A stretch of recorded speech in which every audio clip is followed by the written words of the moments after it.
The Board of Trustees meeting for June 23rd, 2026 is called to order at 5:36 p.m. Please let the record reflect that those present are Trustee Kerfan, Trustee Kirk, Vice President Sellers, and myself. We move on to adoption of the agenda. What are the wishes of the board? Thank you. I have a motion by Trustee Kirk. I have a second by Vice President Sellers. All in favor, please say aye. Any opposed? Any abstentions? Motion carries. Comments from the public. At this time, we'll take any comment from the public on any of the closed session items.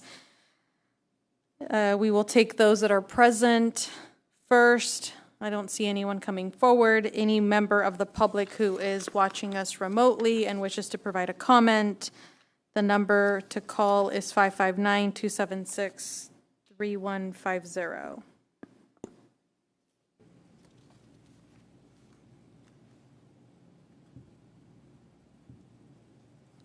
Board President, 30 seconds have passed and there's no callers at this time. Thank you. Hearing no comments from the public on any of the closed session items, we will now adjourn to closed session at 5:37 p.m. with Trustee Sidhu joining us at 5:37 p.m. Thank you.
The board reconvenes to open session.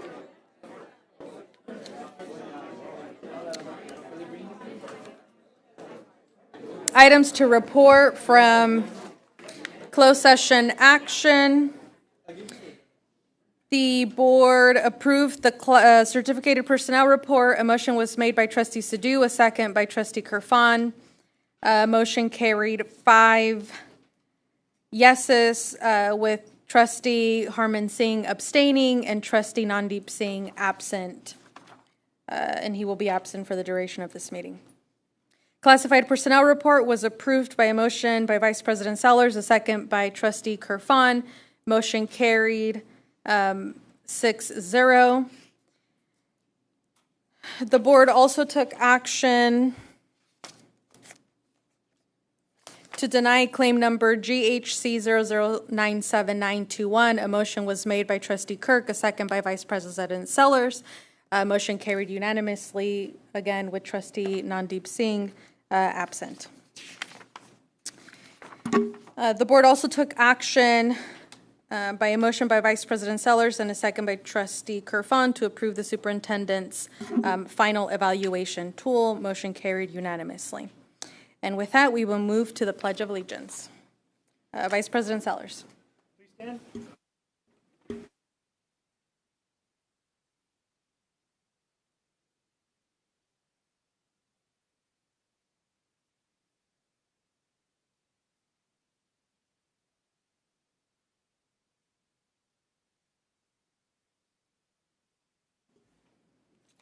Thank you.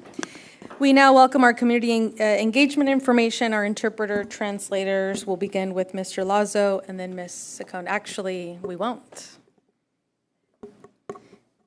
If you'll introduce yourself and then. Good evening, everyone. My name is Patricia Santiago. If you wish to address the board, call 559-276-3150 or fill out a request form provided on the table near the entrance and submit it to the clerk of the board prior to the meeting. If you wish to speak on an item on the agenda, please do so when the item is called. If you wish to speak on an item not on the agenda, you may speak during the public comment section of the agenda. Si desea dirigirse a la mesa directiva, llame al número 559-276-3150 o complete un formulario de solicitud provisto en la mesa cerca de la entrada y preséntelo al secretario de la mesa directiva antes de la reunión. Se permitirán comentarios públicos relacionados con los temas de la agenda cuando se llame el tema. Los comentarios públicos sobre un tema que no está en la agenda se permitirán durante la sección de comentarios públicos de la agenda. The district welcomes other language speakers to the board meetings.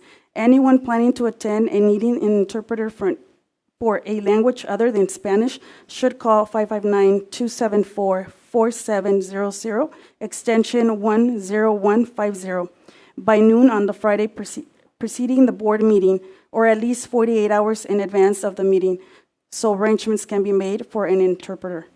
El distrito da la bienvenida a las personas que hablan otros idiomas a las reuniones de la mesa directiva. Cualquier persona que planifique asistir y necesite un intérprete para un idioma que no sea español, llame al 559-274-4700, extensión 10150, el viernes antes de la reunión y antes del mediodía, o por lo menos 48 horas antes de la reunión para poder hacer los arreglos para la interpretación.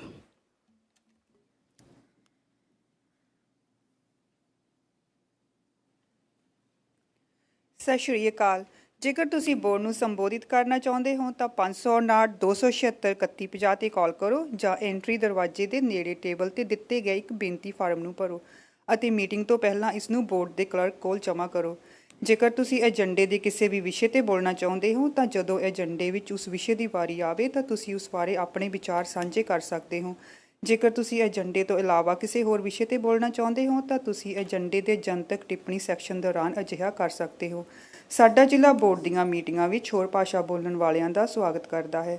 ਜੇਕਰ ਕੋਈ ਵੀ ਵਿਅਕਤੀ ਹਾਜ਼ਰ ਹੋਣ ਦੀ ਯੋਜਨਾ ਬਣਾ ਰਿਹਾ ਹੈ ਅਤੇ ਸਪੈਨਿਸ਼ ਜਾਂ ਪੰਜਾਬੀ ਤੋਂ ਇਲਾਵਾ ਕਿਸੇ ਹੋਰ ਭਾਸ਼ਾ ਲਈ ਟਰਾਂਸਲੇਟਰ ਦੀ ਲੋੜ ਹੈ ਤਾਂ ਬੋਰਡ ਦੀ ਮੀਟਿੰਗ ਤੋਂ ਪਹਿਲਾਂ ਸ਼ੁੱਕਰਵਾਰ ਨੂੰ ਦੁਪਹਿਰ ਤੱਕ ਜਾਂ ਮੀਟਿੰਗ ਤੋਂ ਘੱਟੋ ਘੱਟ 48 ਘੰਟੇ ਪਹਿਲਾਂ 559 274 4700 ਐਕਸਟੈਂਸ਼ਨ 10 150 ਤੇ ਕਾਲ ਕਰਕੇ ਸਾਨੂੰ ਦੱਸੋ ਤਾਂ ਜੋ ਇੱਕ ਟਰਾਂਸਲੇਟਰ ਦਾ ਪ੍ਰਬੰਧ ਕੀਤਾ ਜਾ ਸਕਦਾ ਹੈ। ਧੰਨਵਾਦ। Thank you both. We move on to our presentations. I know I see a lot of people here. Thank you for being here, and I hope that one day in the next decade or two we can have a boardroom big enough to house all of our visitors. But until then, I'm sorry you're having to stand. We'll begin our presentations with our student recognition. I have the pleasure of recognizing both of our student trustees. Thank you so much for your service. To commemorate your service as our student trustee, so this is a seat that you both held for a semester, and we'll have new trustees come our August board meeting. We have a plaque that is presented to each of you. It states to recognize and honor the outstanding dedication, profound commitment, and invaluable contributions to the children and community of Central Unified School District for 2025 and 2026. We're also giving you a sash that you can wear upon your graduation, recognizing your service as a student trustee. So I have both of these to hand to you. We'll take a picture up front, but before I do, I'd like to open the floor just on behalf of our board. Thank you so much for your service and for contributing and staying with us long nights. We appreciate your feedback and your opinions and representing your student constituencies very well. I'd like to open the floor if either of you would like to share anything at this point.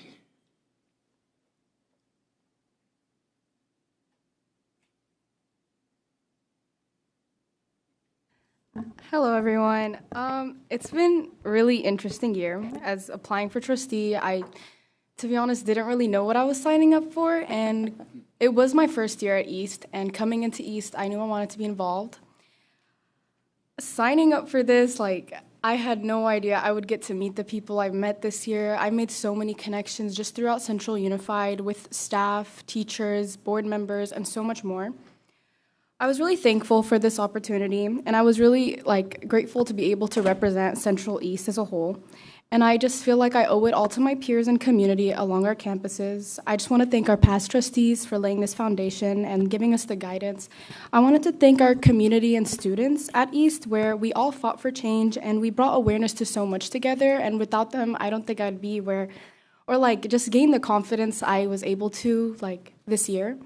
And I also wanted to give a special thank you to Ms. Brooks, our college career counselor on campus. Contrary to what has been said last meeting, I just wanted to say we all love Ms. Brooks, and without her, I wouldn't have been able to speak the way I did this year, and she's been able to just push so many of us this year. And I did meet her this year, but when it came to all my board meetings, she pushed me to talk, she pushed other kids to come, and just with so much more. I also want to congratulate the new trustees and everyone who ran for trustee. I noticed there's a big change, so many more people ran this year than last year, and I'm so happy to see that. And I was just really grateful for this opportunity, and I hope that with the next trustees, we as a board can see what we've learned and see what we've witnessed this semester and make change just with transparency and everything. And I think we all got an opportunity to grow and learn as people and as a district, and I hope we don't let that go.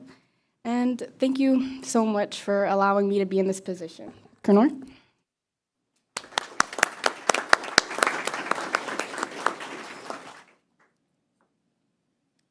Hello, everyone. I would first like to thank the board. You guys made my time here amazing. You guys supported us and made us feel welcome, so thank you so much. I would love to thank Amira for making this unforgettable experience. I'm so proud and grateful for being with you throughout my experience. And I would like to thank the past trustees for also making this experience unforgettable.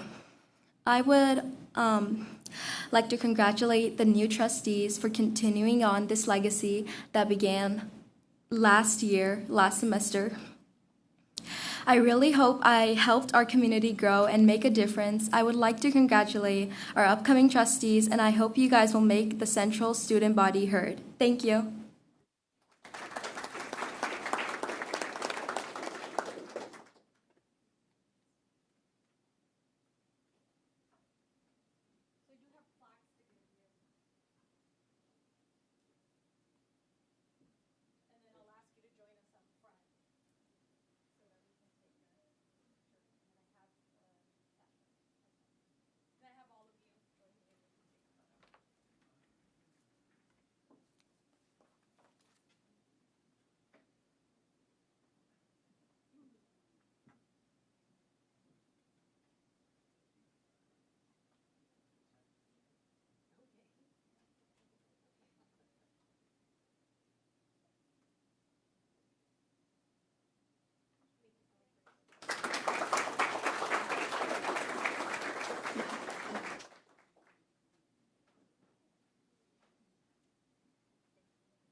Thank you again to both of you.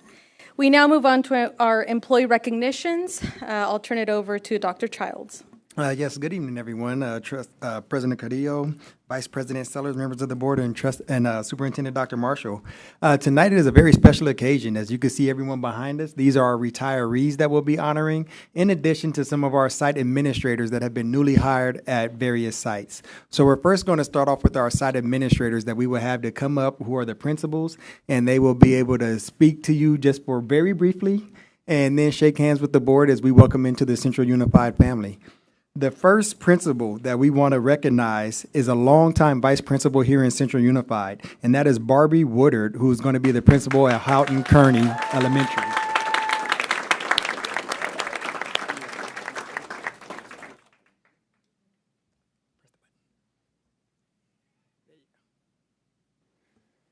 Hello. Okay, good afternoon and good evening, President Carrillo and members of the board, Superintendent Dr. Marshall, Cabinet, fellow administrators, staff, families, and students. My name is Barbie Woodard, and I'm honored and grateful to have been selected for the position as the next Tiger and the principal of Houghton Kearney Elementary School. As I begin my 13th year as an administrator in Central Unified and my 22nd year in education, I am proud and continue to serve this district that has helped shape me as a leader. Throughout my career, I have served in many different roles as a teacher, as a coach, as a vice principal, and now as a principal, but my purpose has always remained the same, and to do what is best for students each and every day. Today, I promise to the Houghton Kearney community that I will lead with integrity, compassion, and purpose.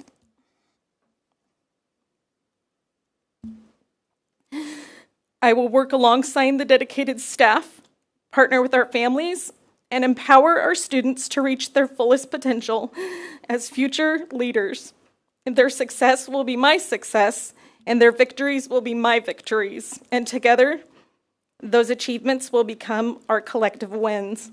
My vision for Houghton Kearney is to build upon the strong foundation already in place by fostering a culture where every student feels valued, supported, challenged, and inspired to succeed. I believe that when we lead with relationships, maintain high expectations, and work collaboratively, there is no limit to what our students can accomplish. While I may be new to this role, I am not new to Central Unified. I understand the responsibilities that come with this position, and I embrace it with pride and gratitude. I am committed to ensuring that every decision is made reflects our shaped vision for this district and preparing our students for success. Thank you to the Board of Trustees, district leadership, my colleagues, mentors, families, and friends for the trust and support over the years. I truly am honored to serve as the next principal of Houghton Kearney Elementary School, and I look forward to the continued tradition of excellence that we build here in our district and for the extraordinary students within. Thank you.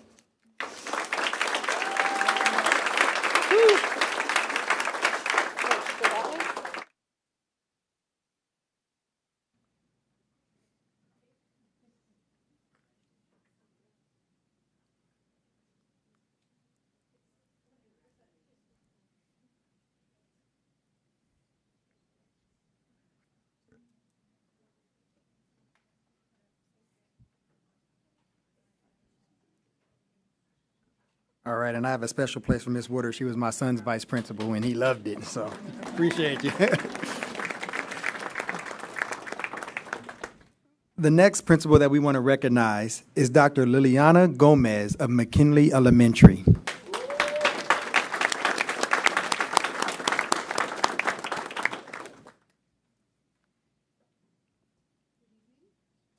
Turn it on.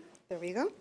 Good evening, Board President Carrillo, board members, Superintendent Dr. Marshall, and guests. My name is Dr. Liliana Gomez, and I am incredibly honored to stand here before you as I am going to be appointed as principal of McKinley Elementary, being ratified as principal tonight. This opportunity means a great deal to me. Education has always been a calling more than just a profession. Throughout my career, I've been blessed to work with great students, families, and educators. And what I have learned from them is that it is important to live with purpose, compassion, and believe in the potential of every student. What excites me most about joining the McKinley Elementary family is the opportunity to become part of a community that cares deeply about their students and wants to do anything to help them thrive. I look forward to listening and learning and building relationships with our staff, our families, our students, and most importantly, building those relationships and working together. We'll celebrate what makes McKinley a special place, but we'll continue to provide opportunities for every student to thrive. I want to sincerely thank the board of trustees, the district leadership, and their confidence in me, and I'm grateful for the trust, and I'm truly committed to serving the McKinley community with integrity, dedication, and heart. I'm excited for this new chapter, and I know that we'll accomplish great things together. It will be an honor for me to be part of this family, and go Tigers. Thank you for your time.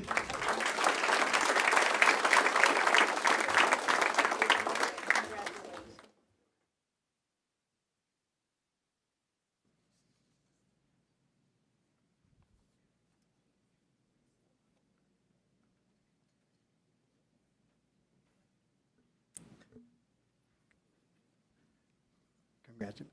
You could come shake our hands. Yes, absolutely. Congratulations again.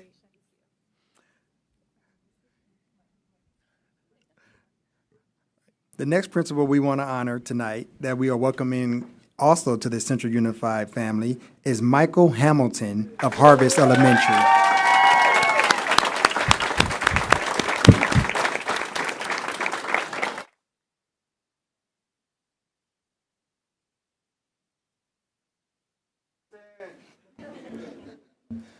They just showed up.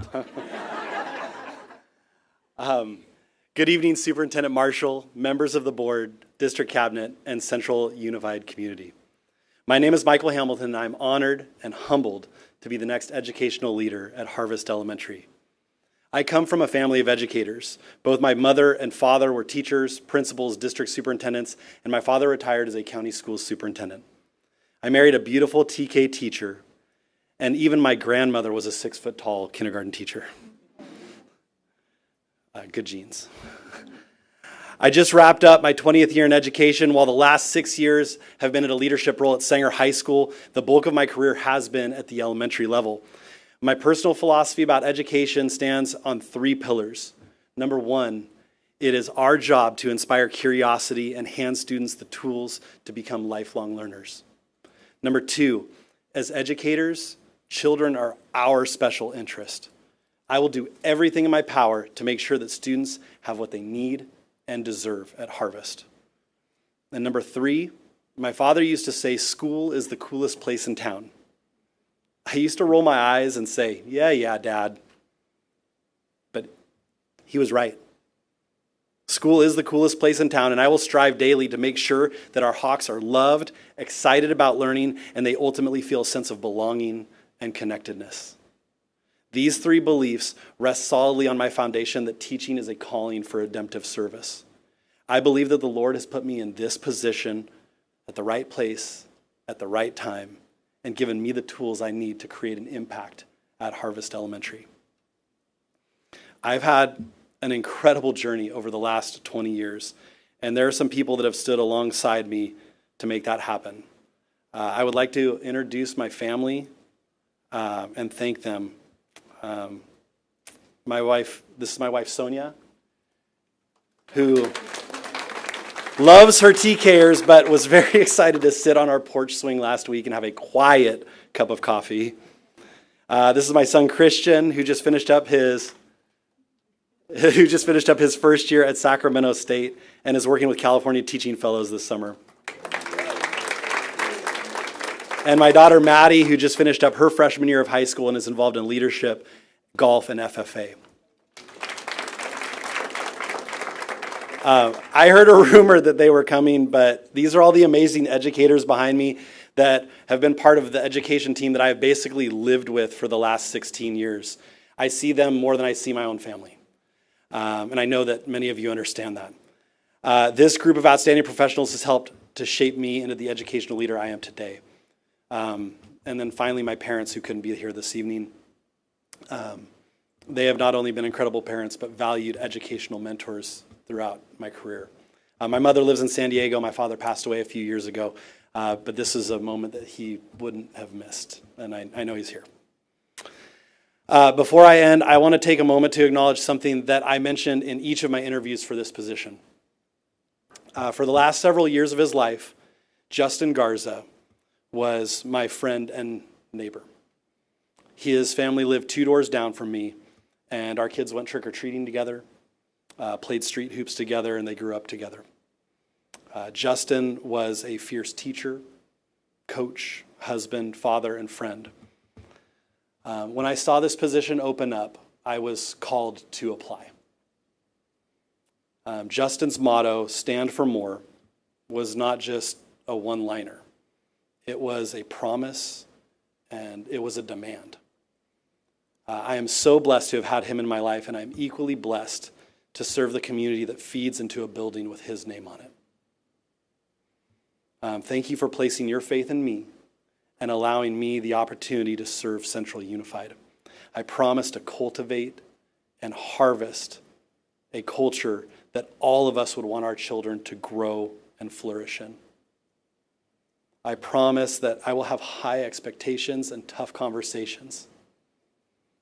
And I promise that we're going to have fun. I promise that I, along with my family, will be all in. And I promise to stand for more. Thank you, and go Hawks.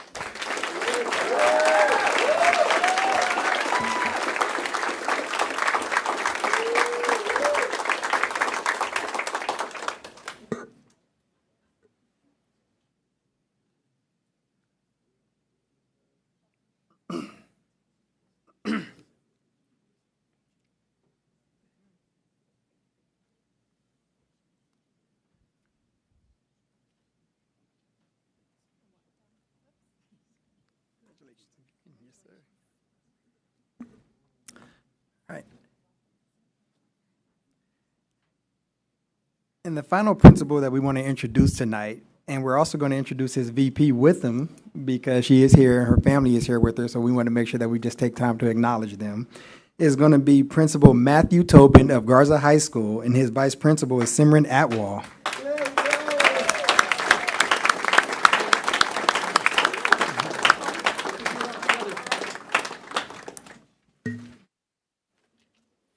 Come on up. We'll figure this out together. I did not prepare a speech.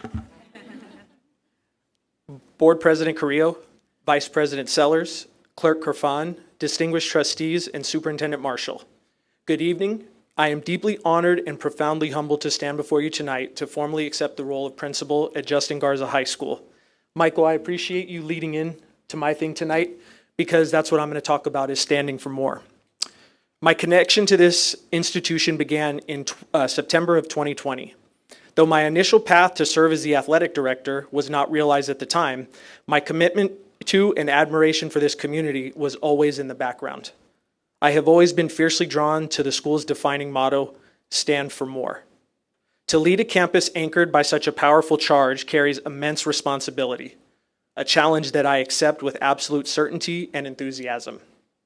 Under my leadership, we will ensure that the students of Justin Garza High School achieve the highest standards of excellence across all pillars of the high school experience: standard-based academics, competitive athletics, and the performing arts. An opportunity like this is built on the foundation of mentorship. Before I go any further, I have to express my deepest gratitude to my Madera Unified family. Superintendent Todd Lyle and Assistant Superintendent of School Leadership, Horacio Rodriguez, thank you for your unwavering leadership, guidance, and invaluable lessons I have gathered under your leadership over the past 6 years. To my administrative partners in crime, my administrative family, Brad Holk and Amanda Musso, thank you for your camaraderie, your collaboration, and the unforgettable bond we shared. To the faculty, staff, and students of Mountain Vista High School, where I currently serve as the principal, you truly embody what it means to be student champions. It has been the privilege of my career to serve as your principal for the past 2 years. And also, I have to acknowledge Miss Carrie Gassett, who without her I would not be standing before you guys tonight. She brought me into administration, and she just unfortunately lost her battle with cancer back in March. Gary, I love you. I thank you for everything. And if her family's listening, David, thank you too. Finally, to my family, Jackie, Jackson, Philip, and Noah, everything I strive to achieve is for you. I love you guys more than you'll ever know. Board members, you guys will soon be seeing my boys running around at all the events and games, down on the fields, on the pool decks, in the gym. They're very excited. To my parents, Rich and Amy, who instilled in me the core value of hard work, integrity, and character, thank you, and I love you. The foundation is set, the vision is clear, and now it's time to get to work. Thank you all.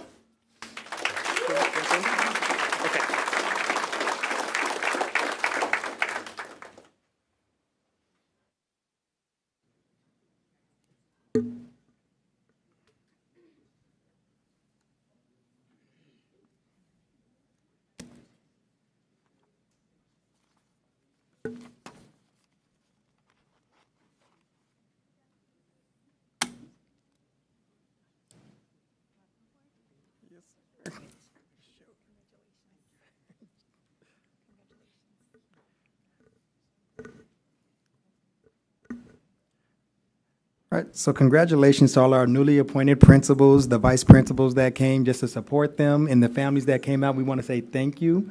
The next thing that we're going to be doing is recognizing a lot of years of excellence of our retirees. So at this time, my director, Shalon Shepard, will be here, and she will read off the names of our retirees, where they would be presented with the plaque and an opportunity to shake hands or take pictures with the board, however the board wants to direct that.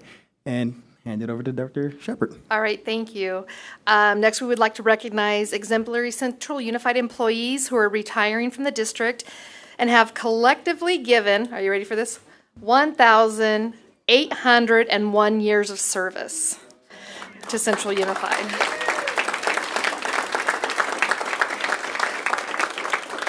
These individuals have made a positive impact on our students, schools, and communities. Before I start reading names, if you are a retiree and you showed up late and have not signed in, please check with Vanessa. We want to make sure to call your name. Thank you very much. All right, to begin with, we have Linda Labenderia, who from Steinbeck, teacher, 4th grade, years of service, 32.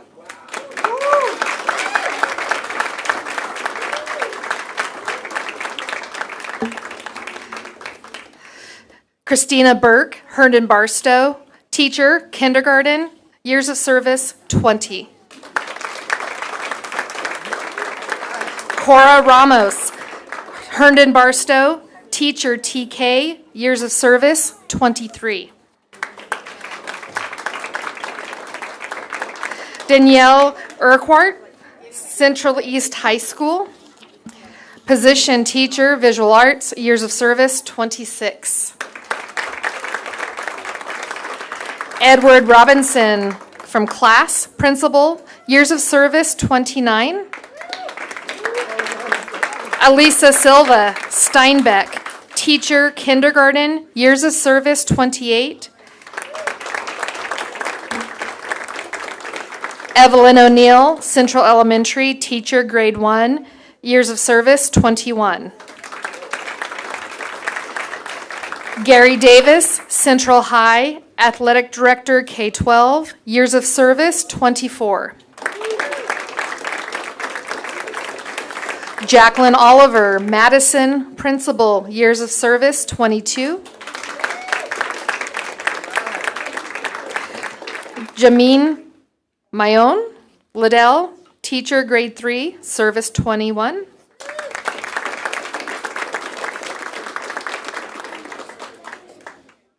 Jennifer Force, Central Elementary, teacher, kindergarten, years of service, 20.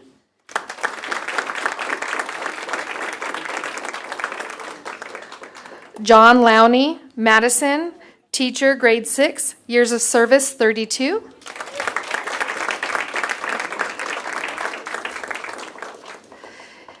Kimberly Irwin, Rio Vista, teacher, PE, years of service, 24.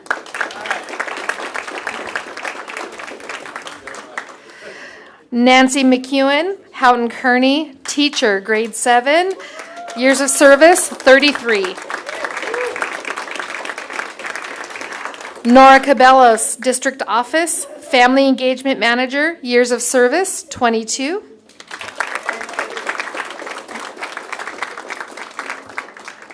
Rhonda Rafidi, Class, Teacher, Independent Study, years of service, 30.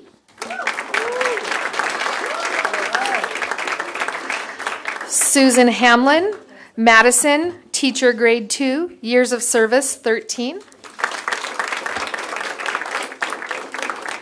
And just to make sure I didn't miss anybody, did I?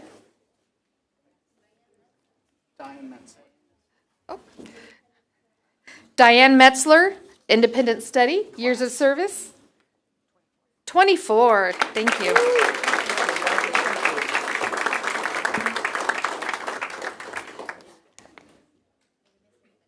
All right, just want to make sure.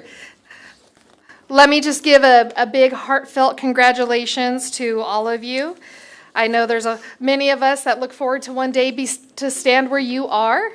Meanwhile, we'll continue the work that you guys have already started.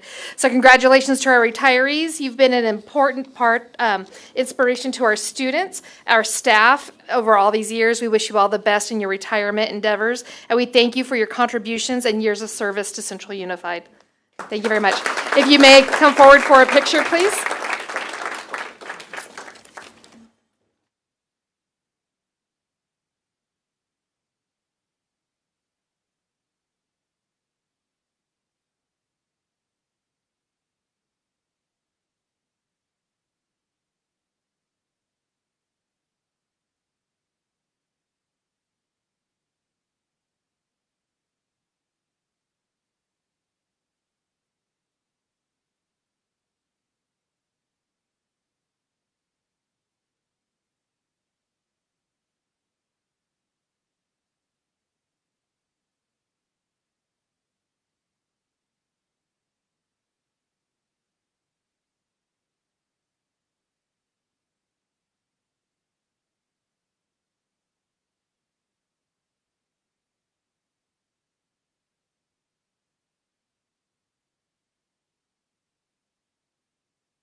Let's give them another round of applause. Congratulations and thank you for your service.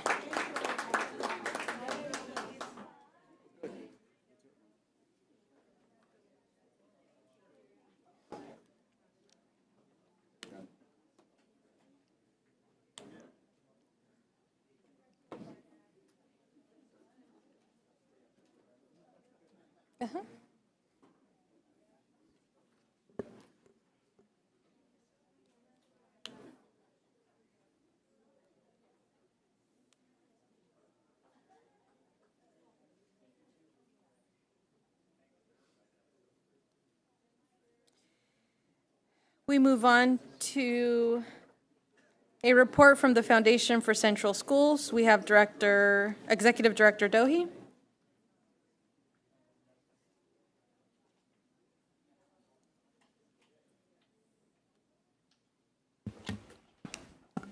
Thank you, Board of Trustee President Carrillo, and good evening, Board of Trustees, Superintendent Dr. Marshall. Thank you for the opportunity to provide an end-of-the-year update on the Foundation for Central Schools. Joining me tonight are Board Treasurer Valeria Garcia and Board Secretary Andrew Corral. Behind me. First, I'd like to highlight our scholarship awards. I did also provide a handout for your reference on that backside. This year, the foundation awarded 26 scholarships totaling $56,344, celebrating our 10th year of supporting students and honoring Janessa Ramirez, a fourth grader from Steinbeck Elementary that we lost 11 years ago. And that's really where our story began. Additionally, we had 2 other memorial scholarship programs, continuing the Nurse Dolores Scholarship and new this year, remembering former Hanfon Tilly principal, the Karen Davis Memorial Scholarship. We also have several other scholarships. One other new scholarship, which was the Hope Scholarship. And on the backside of the handout is all the details of the scholarships and our awardees as well. We had 24 recipients, 2 who were recipients of multiple scholarships. So congratulations to all the students who received. This is consecutively our 2nd year of awarding over $50,000. We are very honored to carry on the legacy in our memorial scholarships, and we are excited to announce additional scholarships in the new school year. So our community can find all this information on our website. They just click the tab Scholarships, and that information will be updated. Additionally, we are currently surveying our applicants so that we can improve the scholarship process as we continue to grow and make the application seamlessly and easy to access for all of our students. Again, we are very excited to continue partnering. So if the community is also interested in starting a scholarship, they can find that information on our website as well. We also launched the application for the 26-27 classroom and club grants just before the school year ended. Now, this is something the foundation has done all of its 21 years. That application is now open, supporting innovative projects aligned with our core pillars. Awards are up to $2,000 each, with applications due by August 31st. Central Unified staff members can learn more by visiting centralfoundation.org/grants. The application is online, and as we come back during the school year, and those that are still in session can reach out to me for one-on-one support and assistance for the application. We also highly encourage projects and programs that focus on mental health and SEL to apply. Next up, we are currently working on the Panther Pantry, which will be located at Hanfon Tilly Elementary. This will be our 3rd food pantry in the district, and it is expected to open in late August. Our next major event is the 5th annual charity golf tournament on September 19th at the Riverside Golf Course. Early bird registration is available.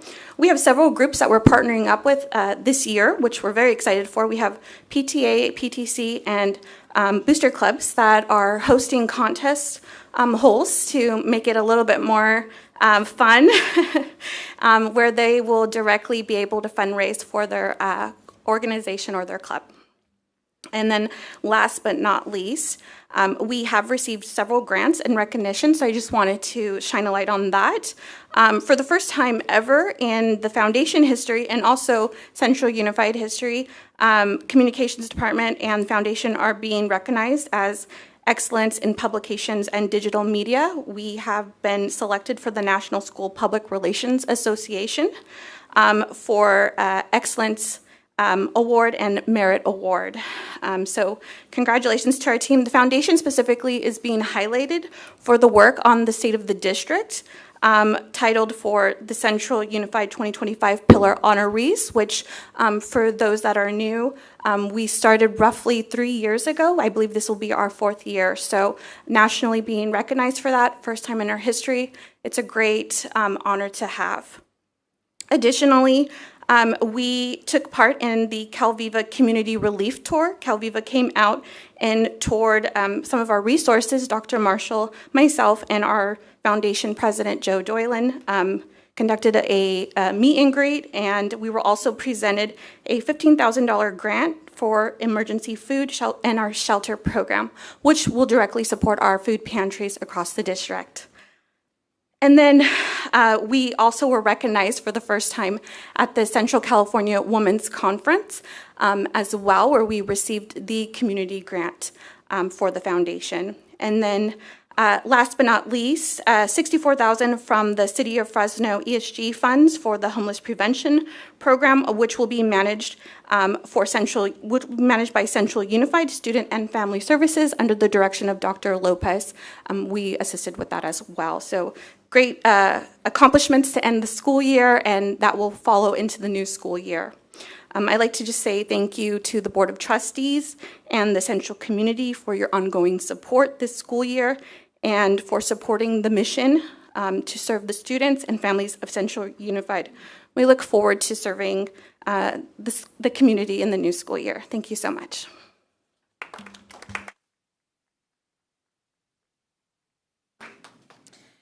Any questions or comments from our board? I just wanted to take the time to congratulate you for just how successful the foundation has been and the growth in our scholarships and giving back to our community. That's something that you've done as a director, and I'm sure that you've received assistance from all of our other administrators and from your board of directors, but without you and without our board committing to support you in that position, the work that you're doing and the contributions to our community would not exist. So every year I remind the board that this is a position, the executive director is a position that the board took action in 2018, 2019, maybe 2020, to fund 100% of the salary. It was a really contentious discussion, not related to the individual in the position ever, but related to just the commitment to contribute and fund that position. And so I just want to remind the board, I've seen the growth and the development of the foundation in my 7 years on the board, and I'm happy to say that every dollar that we've contributed has been multiplied by many more, and it was one of the best investments that this board has made in supporting our foundation and just seeing the contributions to our students. So I hope that you all will continue to support our foundation. The board president does serve on the board of directors. The meetings are held quarterly. They are open to the public. You can find the minutes accessible on their website as well. And so thank you to the board of directors for your volunteer work and your commitment to our community. Thank you very much, and thank you for the report today. Thanks.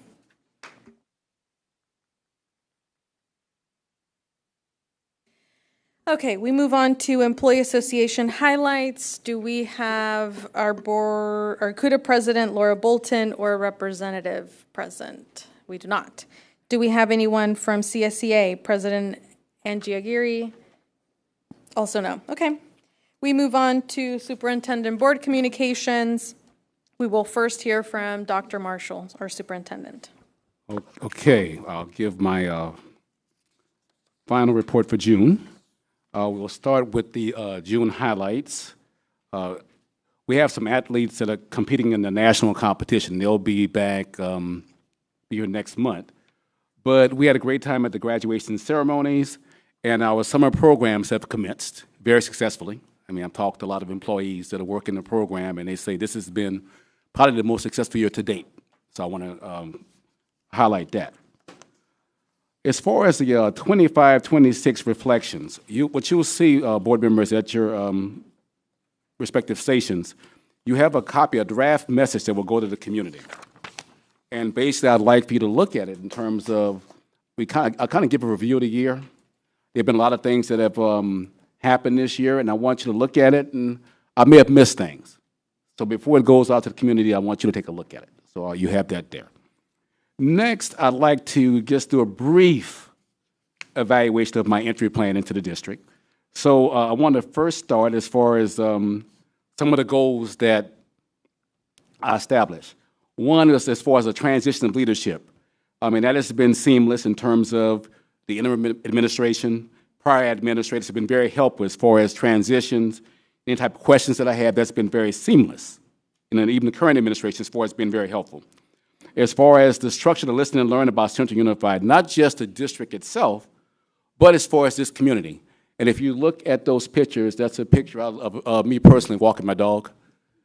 You know, I live in the district boundaries, and so that's the best way to get to learn about a community, kind of reside and immerse yourself there. But learning more about the city of Fresno, you know, talking to different people, building partnerships. That was to kind of learn what people feel about the district. This is a great district, and we have to believe that. So that was one of the first goals. Next, ensuring that multiple voices are heard. One thing, I mean, I try to be visible and transparent and approachable. One thing I'm very proud of is the student voice aspect. We really worked on that. And you can see that's a picture of the original student trustees that we work with. We went to the Antelope Valley Union High School district that has had student trustees for decades, and our students got the chance to participate in that. As far as with the board, making sure that we've had retreats, special meetings on pertinent topics. And the one thing that I would love to have to make sure of is that you have the information you need to make those hard decisions. And the other thing, make sure that you're never surprised about things that happen in the district. So I try to sometimes to over-communicate, but that's the purpose of that. All right. Next, looking at the structure, the climate, the budget, the resources. That's been an area that I've really been honing in on. I'm going to talk about that more in another item. But we've made some adjustments to maximize our resources. But really, I think moving forward, one thing that needs to happen is to leverage what's in place. This district has a lot of things in place that if they're maximized, would really improve the process. Like I'll give an example we were talking about as far as the relationship with the city, as far as developments and stuff like that. There's a group that we have in admin that meets with the city. The missing piece is when we meet, bringing that information back to the board. So I'm saying tighten up those type processes to be more effective. I think we have the infrastructure there, but then just using it. Another thing is to look at, I'll talk about this later as well, about some strategies to leverage monies. You'll hear more about facilities and coming meetings, but then looking at attendance drives, you know, getting kids to come to school, and then recouping ADA, and that's something that I'm going to talk about later with Dr. Lopez has actually started that, so I'll talk about that later. Then as far as the instructional improvement process, we've had, our Ed Services Department has had West Ed, that's the leading agency in the state, to do an audit on our practices, and they'll be coming to the board on July 28th. We restructured and we brought special education into the fold as far as we said, gen ed students first. So aligning that with Ed Services. And then looking at our return on investment process, which I'll talk about later, and then putting a focus for next year. And then lastly, as far as our future with a strategic planning process, that will start this next school year. So this is just a brief self-evaluation. Looking ahead to next year, we have some residual administrative hires. We did a feasibility study for a couple of facility projects. That's almost done, so we'll be bringing that back hopefully in July. We have our District Fall Institute, Teacher Professional Development Days, more meet and greets. I think that's very helpful as we move into the next year. And then I think I wanted to really connect more with the community as far as a lot of these important topics. I talked about 5 topics that are impacting California's public schools. And I think we had a good conversation with the students. The staff members get it as far as just by living it. But really with the parents and the community, I need to get out there more and kind of bring them up to speed on why we make some of the decisions that we do. So that's my report. Thank you, Dr. Marshall. We move on to Board Bylaw Policies and Board Engagement Subcommittee. So I chair this committee. We met last week on June 15th, bright and early, and we got a lot of work done. We had a lot of policies that we reviewed, changes that we made. Thank you to both Trustee Kirk and Trustee Harmon Singh, who serve on that committee, alongside with our administrators who efficiently and effectively prepared those board policies, which are coming to you. One area that is not coming to you there are a number of policies related to AI, artificial intelligence, that the superintendent and Assistant Superintendent Iqbal will be creating a subcommittee for feedback and review and bringing back to the board for recommendation and final approval, specifically focusing on what is our desire as a board, and what position will we take as far as the use of AI on our various campuses. Anything, Trustee Harmon Singh or Trustee Kirk, you'd like to add to that report? Okay. Thank you very much. We move on to our student board reports. Would either of you like to add anything else to your reports? Or do you have another report you'd like to give? Okay, go ahead. I just wanted just a little summary of what I said. Another thank you, and just I know a lot of us will be back fall semesters. I know we had a lot of students from East come and speak up this semester that I'm just super proud of. I just hope we can learn and just see like the push from what we've said, like just stuff revolving phone policy and computer science. Like we've really gotten to see many issues and ups and downs with our district that I'm really glad we've gotten to speak up against as a community. And I just hope our next trustees can do well. Thank you.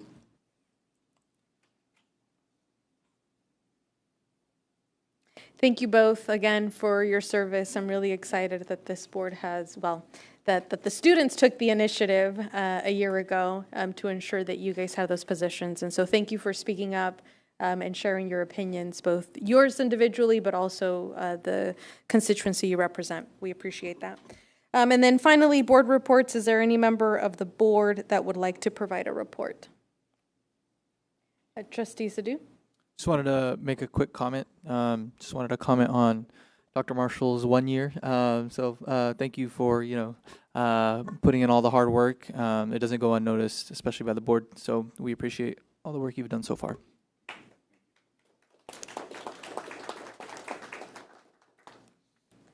Anyone else? Again, congratulations to all of our graduates. We had a lot of fun attending all of the graduations. Some of us might have shed a few tears or many tears, but congratulations to all of our students. And I'm sure we have a summer graduation, so keep an eye out for when that happens so we can support those students as well.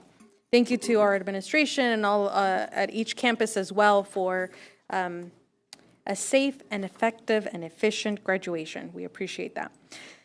Comments from the public. At this time, we will take any comment from the public on any item not currently on the agenda. Depending on the number of speakers, we will limit to 3 minutes or reduce if necessary. We've allocated 20 minutes for this specific matter. We invite any members that are in person to come forward and provide any public comment. And then we will take any comments from anyone appearing remotely. At this time, Board Clerk, do we have any comments from the public? President Carrillo, I received none at this time. Okay. Mr. Burrows? Board President, there's no callers at this time. Okay. Hearing no comments, I hope everyone's enjoying their summer. We move on to our consent agenda. Before I ask the board for a motion, we are pulling item number 6, and that will be tabled until further notice. Administration will bring that item back when appropriate. So the consent items will include item 1 through 5 and 7 through 11. We are removing item 6, approved growth position of sustainability and energy coordinator job description. What are the wishes of the board related to the remaining consent items?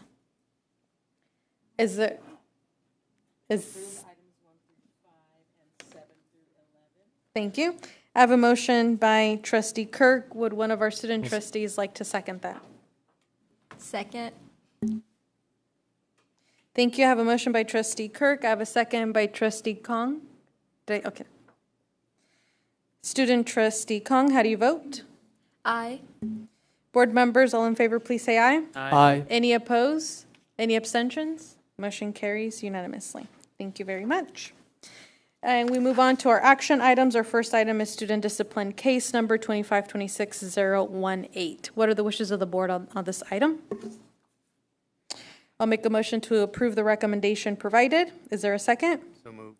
Thank you. I have a second by Vice President Sellers. Student Trustee Kong, how do you vote? Aye. Board members, all in favor, please say aye. Aye. Any opposed? Any abstentions? Motion carries. We move on to item number 2, adopt the 2026-2027 Local Control and Accountability Plan, local indicators, and the LCAP federal addendum. This item is returning, correct? Okay. Do you have any additional information you'd like to provide to the board? Fantastic. Any questions or comments from the board? I will assume that our board clerk and our PIO will tell me if there's any public comments. Okay.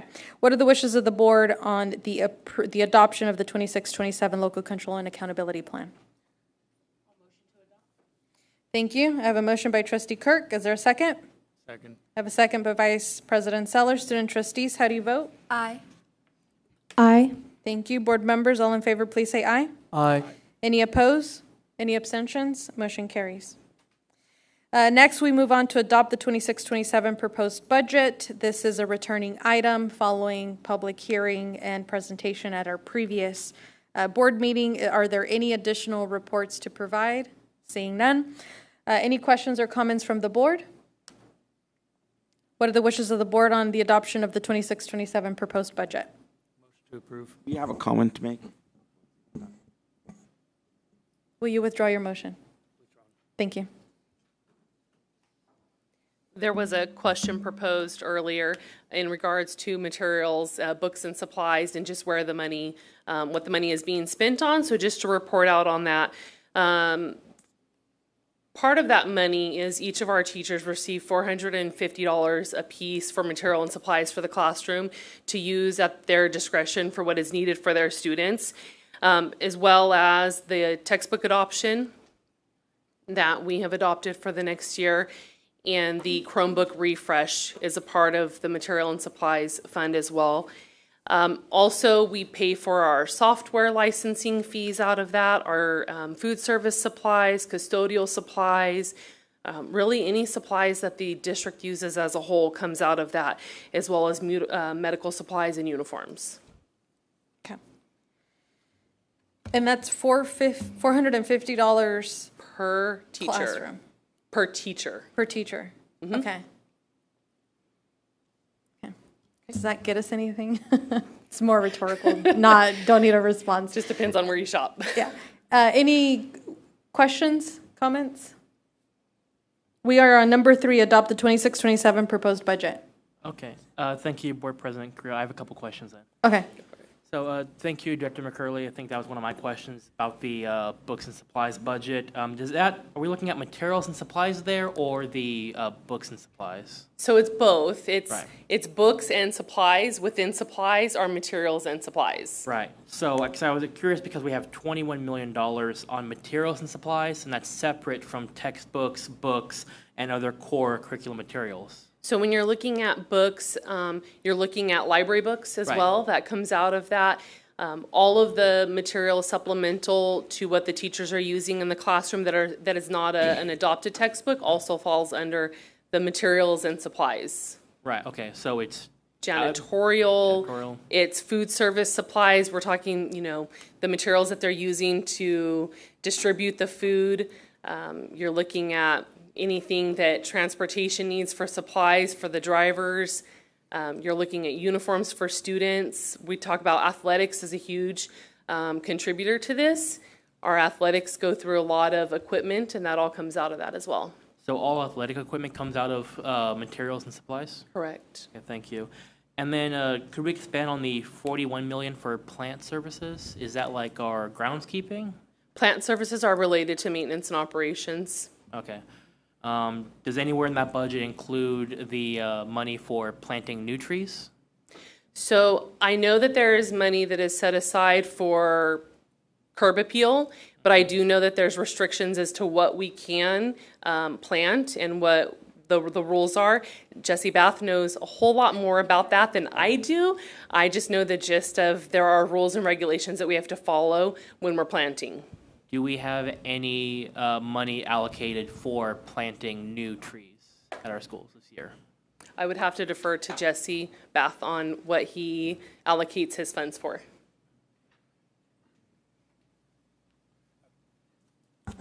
So those types of expenditures would be out of the grounds budget. And so there's not a set budget for that. It's out of our total yearly budget that we get allotted. And is the grounds budget within the plant services line item? I don't know, I'm not looking at the line item, so it's hard for me to tell you for sure, because it could have, I don't have it up in front of me. Right.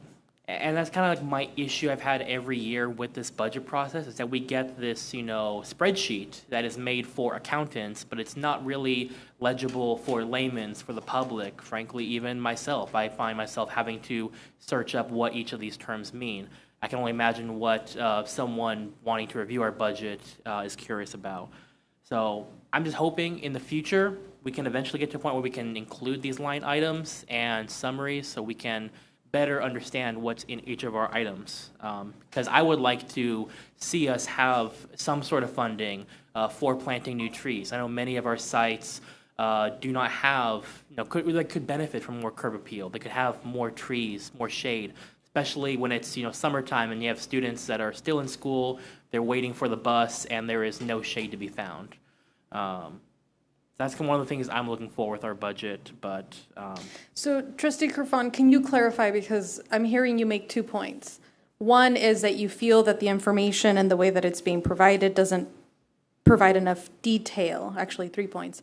One, that it's, and then secondly, that it's not accessible enough for the average person to understand. And then thirdly, to allocate funding for particular items. Right. Well, so when we're talking about accessibility, what specifically are you looking for? Because that's a conversation that I think now you've brought up a number of years. And so I want to make sure that we're having that conversation and we can address it. And I think that part of the limitation is this requires a lot of work, and there are specific funding items that we are dictated by. And so how much detail, how much more work do we need our staff to do? I just want to find the balance. I'm not critiquing you. I just want to understand what it is that you need so that we can better direct and request, and if it's something that the rest of the board is also seeking. Right. And I understand it does require more additional work. I understand we have a brand new director in this position, but I have been making this ask of this department for multiple years. Correct. I would like to see a summary or of some sort. Could be a paragraph, could be a page, explaining what each of these items mean. If we're spending expenditures, like break down what that is being spent on. $41 million for plant services. What does that include? Because if we can see that, we have no money allocated for planting new trees on our sites, that's something then I want to be able to make a motion on so that we can allocate that. Where in this budget does it say deferred maintenance on how much money we're allocating there? That's something the board had to take action on. If we have this included, listed, we have $4 million underneath capital outlay, for an example, throwing out a random line item. If it's $4 million under there, now we know, okay, where that money is coming from, and if we have room in our budget to expand. And that transparency will benefit the board as we continue into more lean years when it comes to financial matters. I hear your concerns. I think what we need to acknowledge as a board is we don't have any money to, even if we wanted to plant more trees. Unfortunately, that's my understanding of the budget. But I want to address some of the other points. We still get, and I looked at this last board meeting and now I don't remember. Don't we still get the different funds? We just don't get a printed booklet, right? It's in here, right? All of the different funds. Right. So you receive the unrestricted and the restricted. In the booklet, there are the various funds allocated in there, and you can see if it's state or federal. Okay. Correct. And then I think in some of the other subsections, we can see the fund number associated with like I don't know if deferred maintenance is its own fund. I can't remember. It is, but it's it not. is. Yeah. Okay.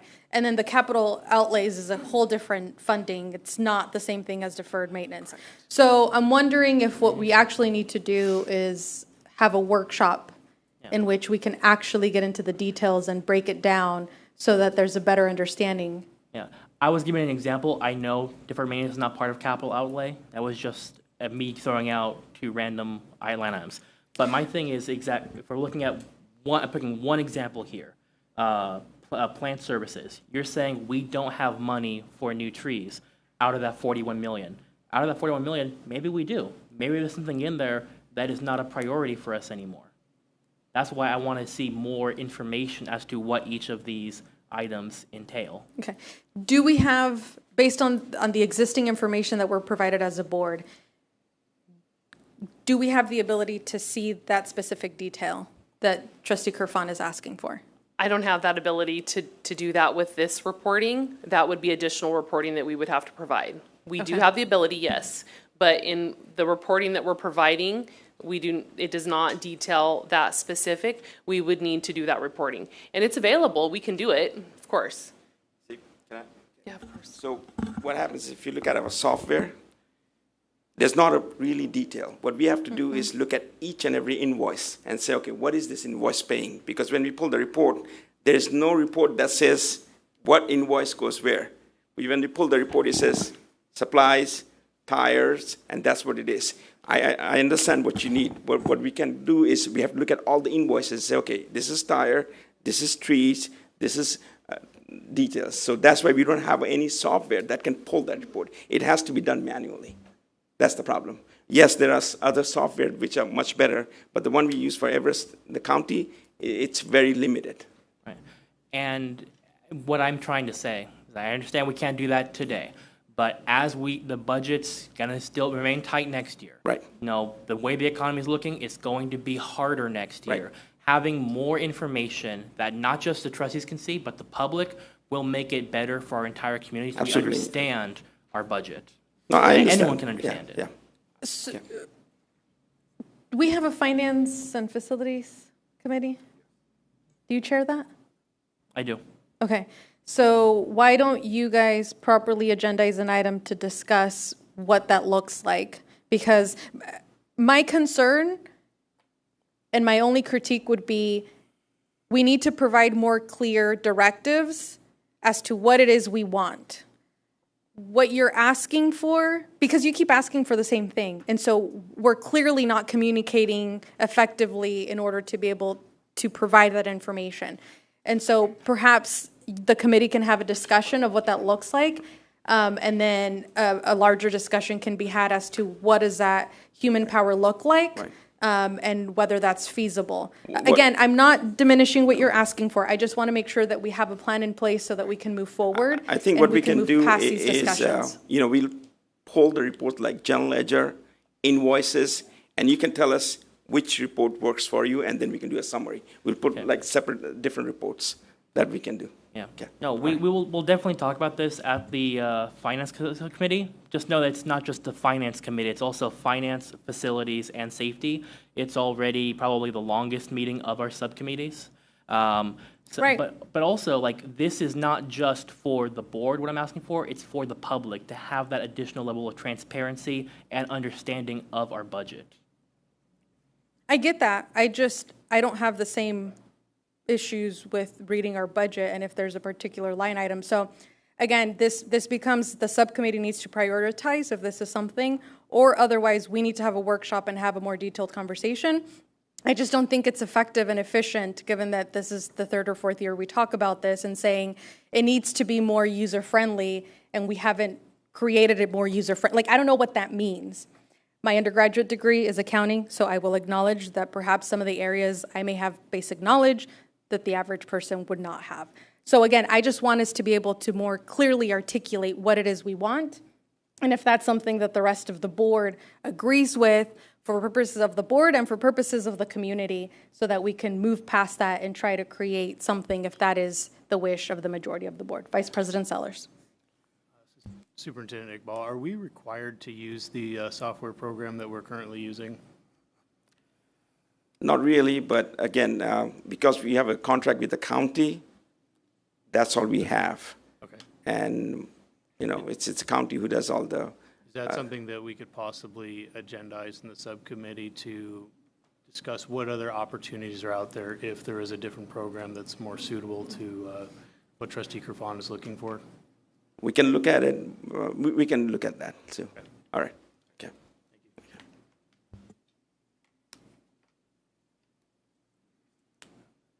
And I interrupted you. I wasn't sure if you were done. No, I'm done. Okay. Any other questions or comments? Okay. May I have a motion to adopt the 26-27 proposed budget? Make a motion. Thank you. I have a motion by Vice President Sellers. Second. Thank you. I have a second by Trustee Sidhu. All in favor, please say aye. Aye. Any opposed? Any abstentions? Motion carries 6-0. We move on to approve revised board bylaws and policies. Superintendent Dr. Marshall. As the board president mentioned, the board subcommittee met on the revision of the policy, so you have them listed for your approval. Yes, and I want to highlight a couple of, I would consider significant changes to the board bylaws and policies. 1400 BP, and I'm going off memory, so committee members, please correct me if I'm wrong. We significantly revised this policy and really augmented the policy in order to include language that requires our superintendent or designee to have conversations and be aware of projects and programs that are being funded by the city or the county that would directly impact our district, and that they bring those to the board, the governing board, to either consider to vote in support or against or take no action, but to formally be aware of the impact of some of the decisions that our local officials are making that are impacting either reallocating resources or building units right next to our elementary schools. I know that in the past, many of you have expressed frustration that either council members or board members of the Board of Supervisors are making representations that are not true or accurate of our board, and that we never actually even participated. We've heard from our community concerns about our silence, and we've learned that part of it is because the board never knew. So that would require affirmatively for the superintendent to come back to the board and bring those items for further discussion. Some of the other policies were just to ensure compliance with the law, any changes, and then others to incorporate and retain some of the language that in the past this district has affirmatively or this board has included in the policies. Are there any questions or comments from the board? Trustee Kirk.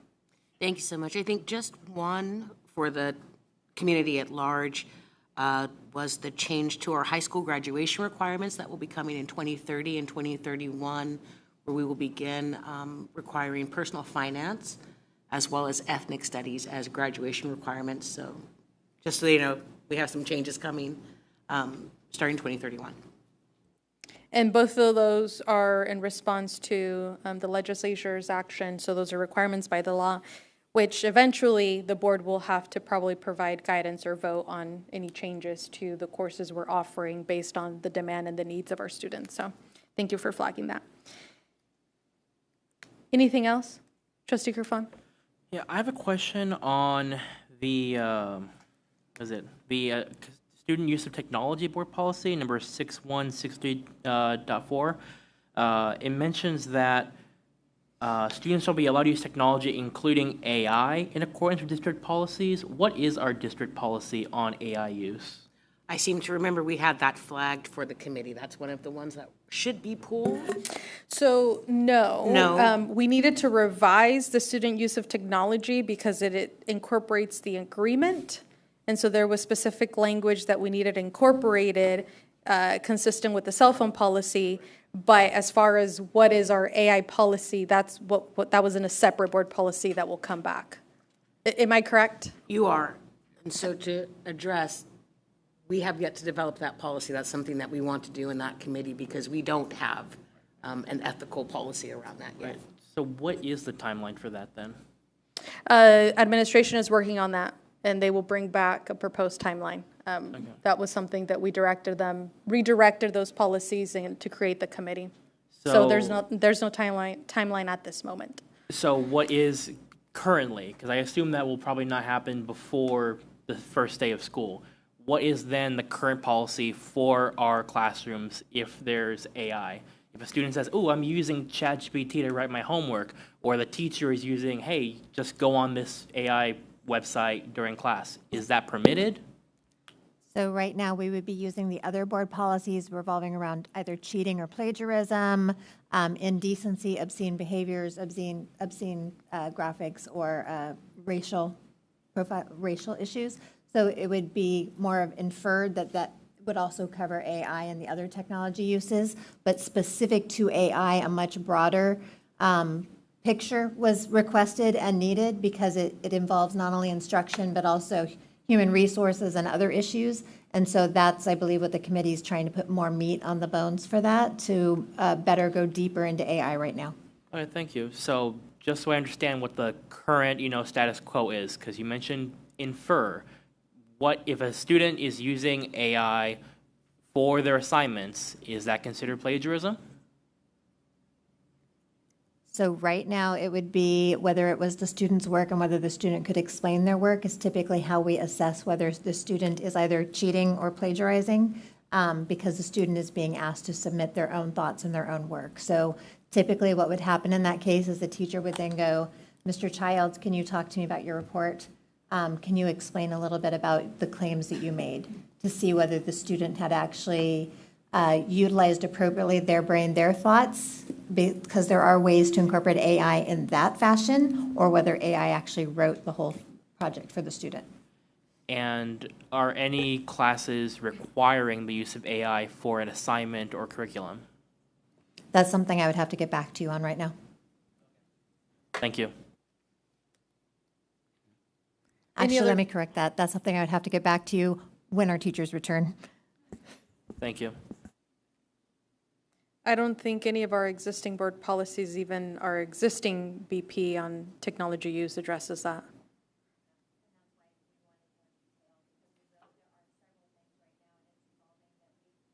Sorry, there are several things right now, and it's obviously evolving literally monthly, the different kind of apps and things that are out there. So we're going to have to dive deeper into it to address specifically, and instead of just saying it's like other technology, because it's very quickly becoming not like other technology. Right, thank you. Any other questions or comments? May I have a motion to approve? I'll second. Thank you. I have a motion by trustee Kirk. I have a second by trustee Sadhu. All in favor, please say aye. Aye. Aye. Any opposed? Oh, I'm sorry. Trustee Harman Singh.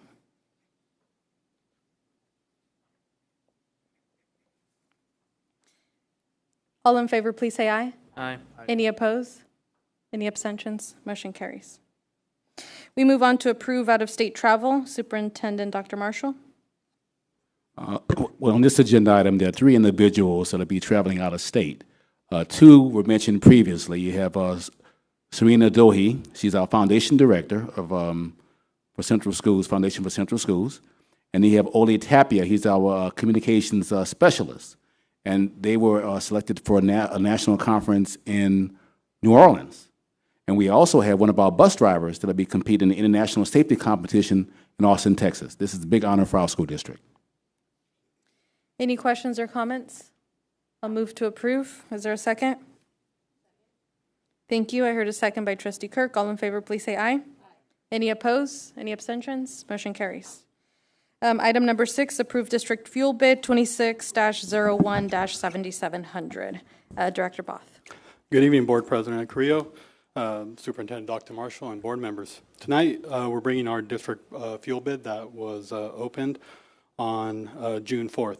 Robert V. Jensen Incorporated submitted the lowest responsive bid for that RFP. This RFP is from July 1 of 2026 to June 30th of 2027, with an option to extend the initial contract term in 1-year increments for 2 additional terms. The approximate cost of this bid is estimated to be at $1.5 million. That will be paid through multiple funding streams through restricted and unrestricted funds. Administration is recommending the board approve this district fuel bid. After I answer any questions the board may have, I did want to provide a little bit clarification. I know this question came last time, and I think I did a great job of explaining it. The way this bid is going to work is we have a price, which is our rack rate, our OPUS rate, which all the suppliers get. And then we get a discount on that rate, and that's what we're locked into. So we're actually locked into a discount of 15 cents with RV Jensen. So whenever we purchase diesel or gasoline, we will get the rack rate minus 15 cents delivered to our transportation office. And like I said, we're locked into that for a year. Just want to try to be a little more clear. So happy to answer any questions the board may have. Thank you. Any questions or comments from the board? Is there a motion to approve the lowest bid? Thank you. I have a motion by Vice President Sellers. I think I heard a second by Trustee Kirk. Sure. All in favor, please say aye. Any opposed? Any abstentions? Motion carries. We move on to item number 7, adopt publicly available pay scales. Dr. Childs. Yes, so as a public agency who participates in public retirement system, the state law does require that we make available our pay schedules approved by the board before July 1st of each year. There is no fiscal or financial cost to this, and the latest schedules that we will be posting is for the 24-25 school year, seeming that 25 and 26 negotiations have not yet completed. So the administration is recommending that the board publicly adopt these pay schedules to be posted on our websites, and they are accurate based off what the board has most recently approved. Thank you. Any questions or comments from the board? Just a clarification, which year's pay scales are we releasing? Ours will be up to 24-25 since negotiations for 25-26 with neither CSCA or CUDA has been completed. Okay, thank you. But we're adopting them for 26-27. That is correct. We will have to post our most recent ones where it would be reflecting the 24-25 pay, but it would be adopted for 26-27. Yeah. Okay. I'll entertain a motion. Thank you. Thank you. I have a motion by Vice President Sellers. I have a second by Trustee Kirk. All in favor, please say aye. Any opposed? Any abstentions? Motion carries. We move on to item number 8, approve purchase of furniture for Pathway Community Day School. All right, good evening, President Carrillo, members of the board, and Superintendent Dr. Marshall. Tonight I bring for action a quote to purchase furniture for the new Pathway Community Day and Elementary School site, formerly known as the West Arts Center. As we work to have the furniture installed in time for the August opening, this would provide furnishings for all classrooms, support staff locations, and office conference spaces. Administration is recommending approval of this item. Thank you, and I believe I moved this item to action for those reasons. I don't want any delays to be our fault that we can't move our students there come the new year. And if there's anything that we've seen consistently is the price go up. And is this subject to a piggyback? It is not. We use a company that through our Maintenance and Operations Department we order furniture from. Any questions or comments from the board? Trustee Kerfan? Thank you. Just to clarify, we're paying for this through a grant, right? Correct. So this will not affect our, I think it was roughly $450,000 it's going to cost us? That was what the amount quoted at us, right? To modernize the site? That is correct. This is utilizing an existing grant that is expiring. Okay, excellent. Thank you so much, and I'm glad we're able to be fiscally responsible with that. I'll move to approve. Do I have a second? Second. I've made a motion. I have a second by Trustee Kerfan. All in favor, please say aye. Aye. Any opposed? Any abstentions? Motion carries. Thank you. And our final action item is approve CSCA and CUTA CUDA memorandums of understanding for community school standards operation procedures. Dr. Lopez. Good evening, Board of Trustees, President Carrillo, and Dr. Marshall, our superintendent. In order for us to pay our current committee members that are part of the community school committees, we had to create 2 memorandums of understanding around the payment process. We had first identified the SLT contracts as the ones that we would follow. However, after reaching out to Fresno County Office of Ed, they made us aware that we needed to have a separate written contract with language around that. So that is why you have these 2 MOUs. As you can see, they're signed by our presidents for each of the unions, and we would like to entertain a motion to approve them tonight so employees can get paid. Thank you. Any questions or comments from the board? Motion to approve. Thank you. I heard a motion by Trustee Kerfan. Is there a second? Second. Okay, thank you. I have a motion by Trustee Kerfan. I have a second by Trustee Harmon Singh. All in favor, please say aye. Any opposed? Any abstentions? Motion carries. Thank you very much. We move on to our information items. The first item is receive information regarding the McKinley Elementary School Modernization Project. Director Rodriguez. Good evening, Board President, Trustees, and Superintendent Dr. Marshall. Tonight, administration is providing an informational update on the district's McKinley Elementary School Modernization Project, which will be presented by Darden Architects. This item is for information only, and no board action is requested at this time. So at this time, I would like to invite our design team from Darden Architects to walk the board through the presentation. We have Mike Fennessy, Joel Hernandez, and Corey Bradbury here tonight. Thank you. Perfect. Thank you very much, Dr. Marshall, Board of Trustees. Thank you for allowing us to be here and allowing us to work on your great project. Going back and looking at some of the history about McKinley, let me go ahead and advance it. There we go. That school was built in 1951. I think maybe a lot earlier than before a lot of us were born. I was born sometime between then and when you guys became a district in 1982, but it has a lot of history, and I think it's a great school. The last time that school was modernized was back in 1988 for a major modernization, and work has been ongoing since then. So this project will be a major modernization. Some of the photos I have here I'm going to show you, and then I'll also introduce my team in just a second, are just some of the materials that are beginning to fall apart. You can just begin to see the roof kind of peeling back, and there's some areas that are missing. A lot of utilities on the exterior corridors that we need to re-roof. We need to pick all those up and get them out of the way so we can do the re-roofing. So there's a lot of work to happen here. But my team, I have Corey here that will be presenting on the interior design concepts. She's one of the leads in our interior design office. And we have Joel with our office. He's also the project leader for this. And he's basically given direction to both Corey and myself on what to do on a day-to-day basis. Although I'm a partner, I take instructions from Joel also. This is a school site, and you can see the buildings in blue are the buildings that we'll be mostly modernizing. And I'm going to kind of go through a list of what we are doing, but also there's a few things that we're not doing.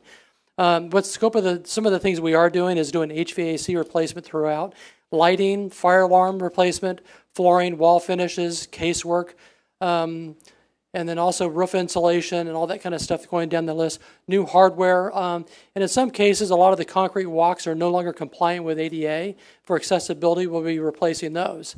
But going down to the scope that we're not focusing on is also going to be the landscaping and the turf areas, the leach fields, the parking lot, the portables, play courts, and windows, and also the restrooms, which were recently modernized. That's why we're not going to touch those. And also any furniture systems you may be furnishing for that. So there's kind of the list of stuff that's going on in those projects, and you'll see some of the information on the interiors. As far as blowing up on the school site, you can see, I'm going to direct your attention to Building H at the bottom. Presently, that's a classroom building, and we'll be relocating the administration office, which is in Building B, down to that area because it'll be facing the parking lot.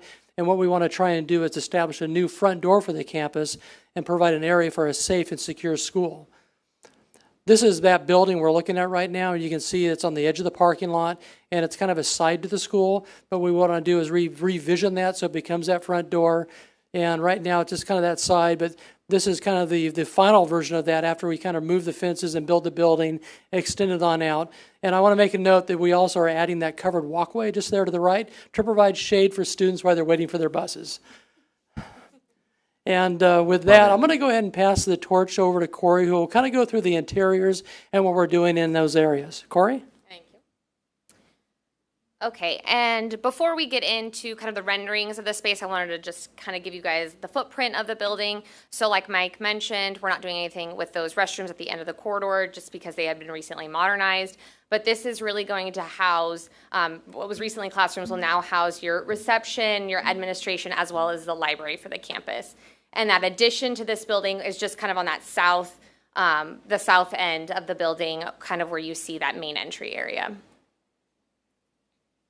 So this will be the main reception area. So this is kind of, the first look by staff and students as well as the community. This is right off the main entry door. You have brand new finishes throughout. So you're going to have highly durable surfaces, lots of storage, tackable wall surfaces for everybody. Also, it gives it a sense of identity, right? Using the school colors, so you definitely know where you are. And then for fun, but also for acoustics, we have that staggered ceiling tiles in that main reception area to help with the noise for all the people coming in. In the same building, this will be your library. So continuing the same finishes throughout, kind of the same design concept when it comes to the casework. And this space, if you notice, you can kind of see the edge of a television monitor as well as a whiteboard. So we really consider the library an extension of the classroom. So if there's any activities that are to go on in there, you can really use that as an overflow space or for presentations. The library is dual purpose.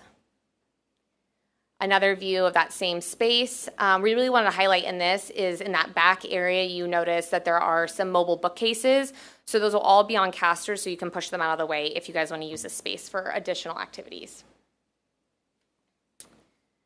Building B, so this is currently the administration building for the campus, but we will be reworking it to be the staff workroom. So you'll have a couple restrooms as well as a couple offices.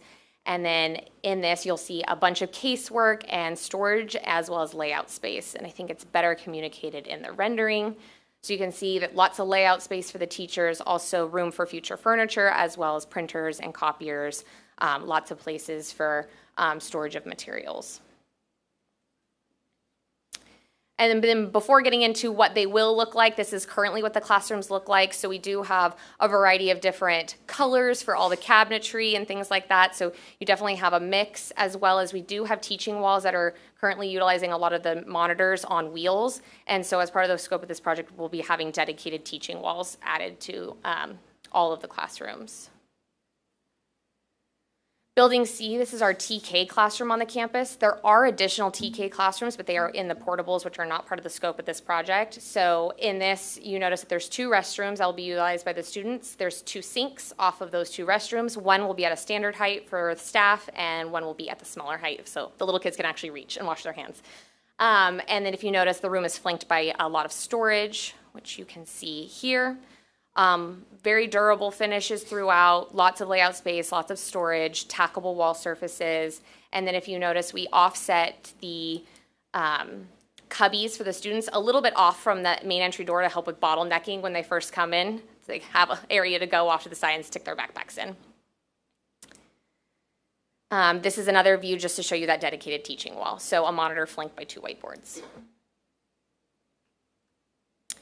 This is building D, so this will become your new kindergarten building, or your, kindergarten building. The main difference between this and TK is that this like center corridor that you see. So the 2 classrooms will share restrooms, 2 restrooms, as well as the teachers will have access to a shared workroom. Everything else in the room is pretty standard in comparison to the TK classroom. You'll have 2 sinks at 2 different heights, lots of storage, layout space, same finishes throughout, and those cubbies offset from the door.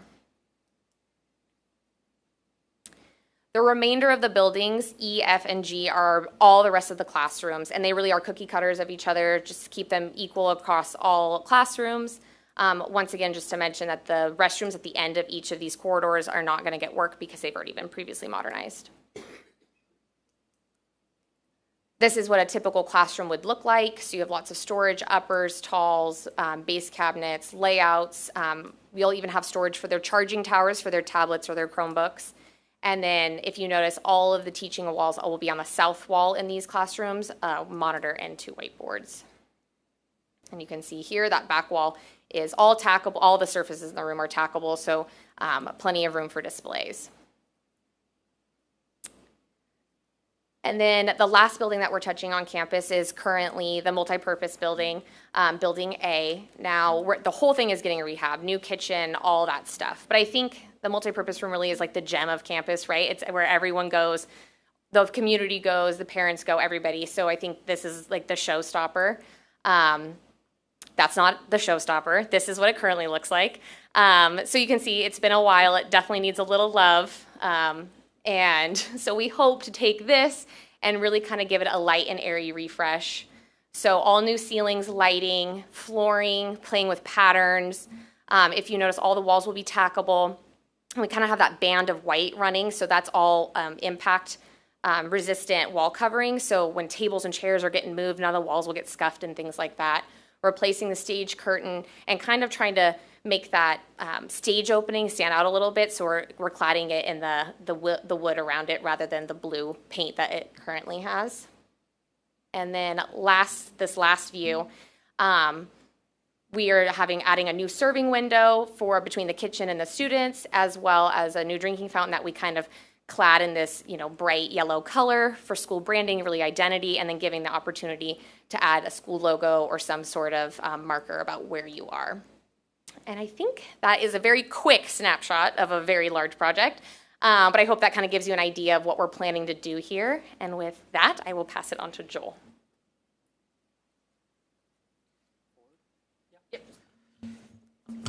Thank you, Corey, and thank all of you for this opportunity to present this evening. As Mike mentioned at the beginning of the presentation, my name is Joel Hernandez. I am the lead on this project, and as you heard from our team, this modernization does not consist of an entire, complete, full campus mod. However, it is broad in scope, and it's a comprehensive, and it reflects the investment outlined in the budget provided to us. We are hopeful that this short presentation provided a bird's eye view of the love that this campus is going to get, right? And we welcome any future opportunities to present in detail on any of the topics discussed today. So on behalf of the team, I would like to express our sincere gratitude for the opportunity to partner with you on this modernization project. We are truly honored by your trust and confidence in us, and we look forward to witnessing with you firsthand the positive, transformative impact this completed project will have on the students, the staff, and the community. Thank you. Thank you. Questions or comments from the board? So just to clarify, the reason the like, for example, like the trees and like the pavement, landscaping was not part of the scope was because we didn't have the budget for it.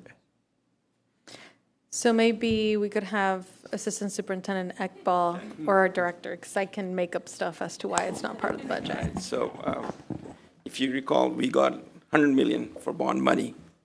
And with 100 million, you can only do one and a half projects.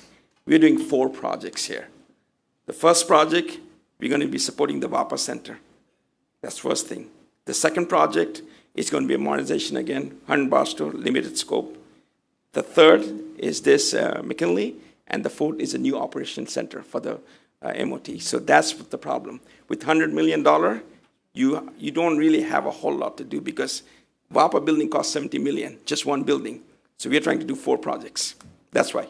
Thank you for clarifying where the source comes from. I appreciate it. But the modernization, hold on. This modernization project, the funding is coming from the bond, and then we're also getting matching from the state, are we not? Or we're not going to apply for this? We're going to apply, but we don't know when the fund's going to come. Okay, and then there's restrictions when we do apply as to how we use that money Right. and It's what gonna we come back. modernized. Yep. We can't use it to remove portables as much as Yeah, we cannot just one do, day, if it's one day. modernization, we have to modernization. We cannot use new construction. We cannot build a new building there. So that's why, yes. Trustee Kirfan. Thank you, Assistant Superintendent Iqbal and Board President Carrillo, because that answered one of my questions. Was it going to be about the portables?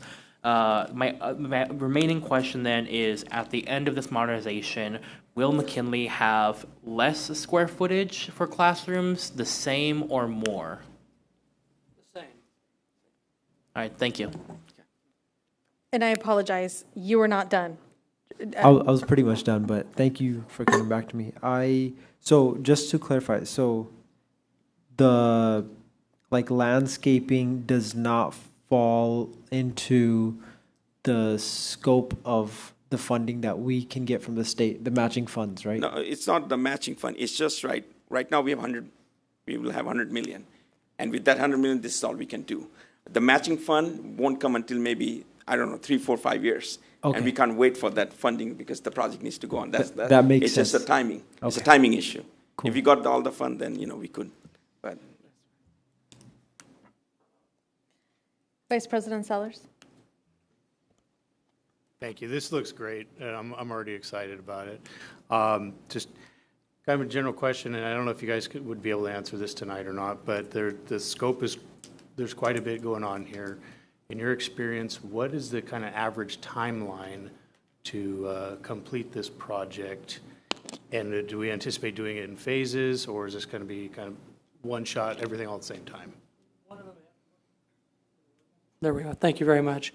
One of the things just has to do with basically housing. Where are we going to put the kids? We could easily knock this out maybe, let's just say in 9 months if there are no kids. But you have to kind of go wing by wing by wing, maybe pull some kids out, put them into some portables. So we actually already have an interim plan. We'll be bringing in some interim portables to house the students. But that's also costs money. So we only want to bring in a few or just enough to where we can do this kind of in phases. So I'm thinking that over the course of the project it could take, and I forget, Joel, do you recall? I think I'm 9? It was 18 months. There we go, 18 months. Thank you. And it could go faster, but again, it just has to do with, we have to do it in very specific phases. Okay. Thank you. Thank you. And I think we are planning to bring, with every phase, we're going to come and do an update so that the board is aware of what's happening. So. Any other questions from the board? Okay, I have a couple. So the first question was sort of twofold and related to that. What are the next steps? When can we anticipate a project timeline? So plans look great. What can we expect next? So currently, we are starting our CD phase. So the DD phase was just completed this past week. We are submitting that progress set to the district by the end of the week. We are scheduled to go to DSA in August. So that typically will take between 2 to 3 months. It all depends on how impacted they are. And at that time, we get comments back, go back and forth a little bit, and then approval soon after that. And then, of course, the bidding would start.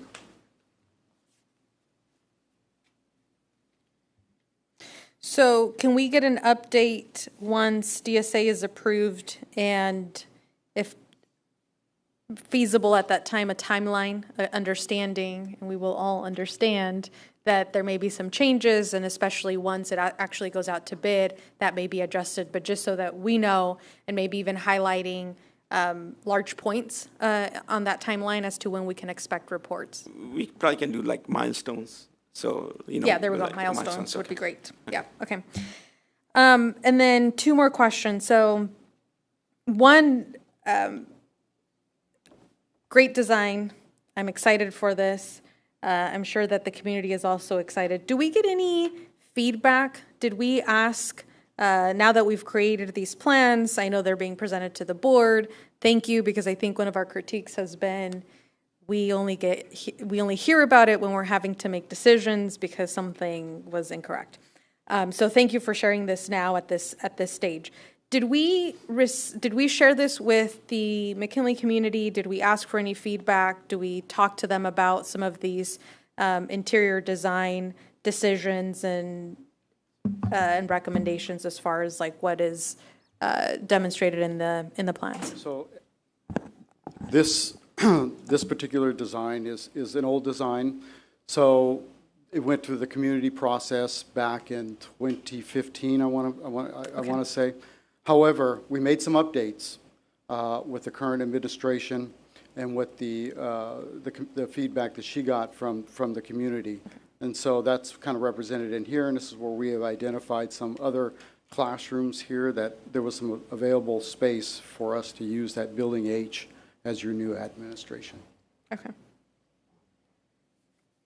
And so just to be clear, the teachers and the students and the community did have an opportunity to provide feedback even following the 2015. Yeah, I designated that for the principal to actually do, but I gave her the materials to do, and if I made myself available if she needed me. Okay. So. Thank you. Mm-hmm. And then my final question, the fountains, and I know I asked this when I initially joined the board, because we had a campaign for refillable stations and giving kids water bottles, which is great, except that a lot of our campuses don't have refilling stations. So is there an opportunity, because currently the fountains look like they're just going to be the traditional, just like fountain, you can drink out of it. Is that correct? Is there an opportunity, if even the board needs to take action to pay, I don't know what they cost now, I think back in 2018, 2019, maybe 2020, they cost like $2,000 or $2,500 to put in like the actual refillable station in addition to a water fountain? Yes, so the drinking fountain that's in the building will be a bottle filler and and a drinking fountain. And then as far as I'm aware, Joel, correct me if I'm wrong, any that are on the exterior are getting removed and replaced as part of the scope of the project. Okay, fantastic. I love hearing that. Okay. Trustee Singh? Sorry, one more question. I don't see it in the images, but do we have like bike racks available at McKinley? Is that part of this as well? You are correct. You don't see it. It is going to be installed literally on the east side of that, let me just say between the two buildings underneath that covered walkway. It doesn't show up, but it's on the other side of the fence, correct? It's going to be inside the campus. Awesome. Well, thank you so much for your great work on this, and we appreciate seeing this, and we're excited to see the final product in hopefully 2 years. So thank you. Just FYI, we also have bike racks because of April Henry and her organization, so they're going to be installed at McKinley as well. Oh, awesome. So then, will the bike racks that were just pointed out, are those in addition to any existing bike racks that are being They'll installed? be in addition. Okay. Okay, awesome. Great, thank you so much. Thank you all for joining us. Item number 2, receive information regarding video management system for high schools. Director Both. Good evening again. So as you know, the district has undertook a major upgrade to our security cameras over the past few years. Every site in our district got new cameras and additional cameras. And we're still looking at areas and how we can grow, and the way we view our cameras has become an area that we're looking at what we could do. Administration had the high schools pilot different video management systems, VMSs. VMS is what staff use to view the cameras. There have been many advances in AI and security cameras, and the high school sites were able to see how these new systems were able to make it easier to review footage and also to be proactive to show areas that staff administration might need to respond to. Verkada, Quorum, and Hanwha were the systems that were piloted, and based on site input, maintenance, IT, and cabinet input, administration is recommending that we move forward with the Verkada VMS system. The system will allow us to keep all the new cameras that were just recently installed. It just changes the way we are viewing the cameras. Development Group Incorporated has provided a proposal through their CMAS contract 325061033 for the material needed to change out the current VMS at the 3 high schools. The cost of this VMS is $453,807.21 and will be funded through the general fund. Administration is recommending this item be placed on the, I put July 14th, being hopeful, but it might be that July 28th board meeting for action after I answer any questions. And I do have some representatives from Verkada here also, Risa Eldon, and we also have Conrado Martin here, who's part of our, is our district safety manager, who's part of this process also. So happy to answer any questions the board may have.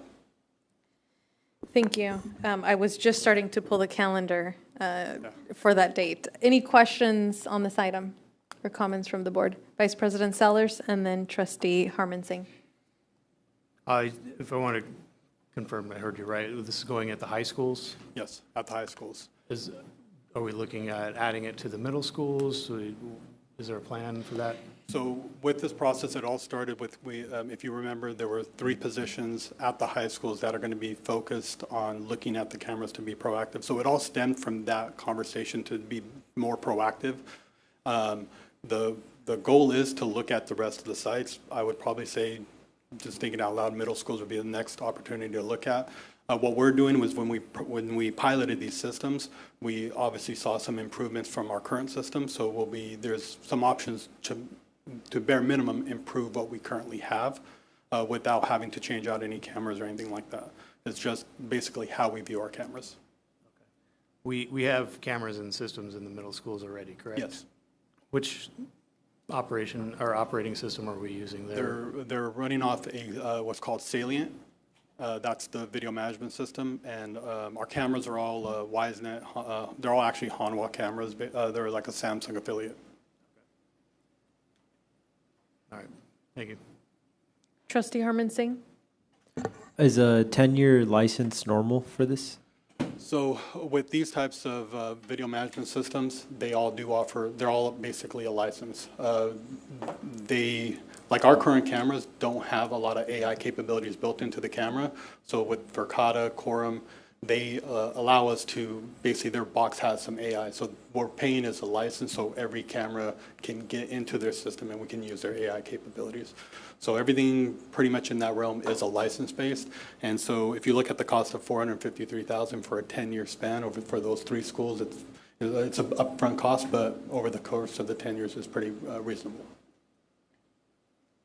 Trustee Kerfon? Thank you, President Carrillo. So just a quick question on Verkada. So you mentioned that you're using AI in their cameras. What does that exactly mean? How is AI being implemented here? So it's AI in their system where our cameras currently will plug into. So what their box does is it uses analytics. There's a lot of different features that it offers, and maybe I should have Risa come on up. And she's probably dying to tell you guys about all the stuff that her system does. I'll let her take on.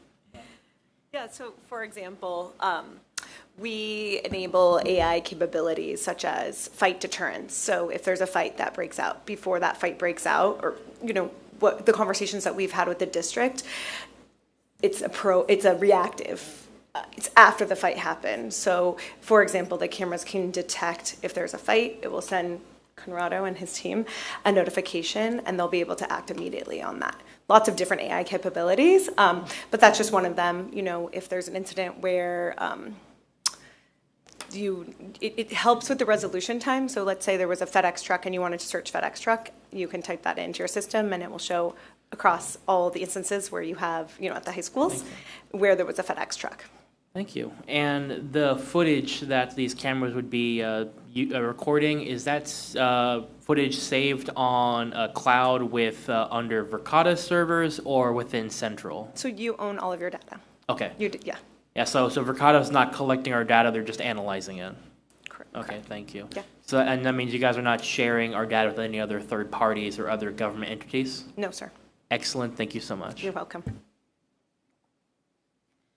Does this technology have any capabilities to provide notifications when cameras are not working? Because that is one of the concerns that we've talked about before. Yeah, so our current system also sends out an email.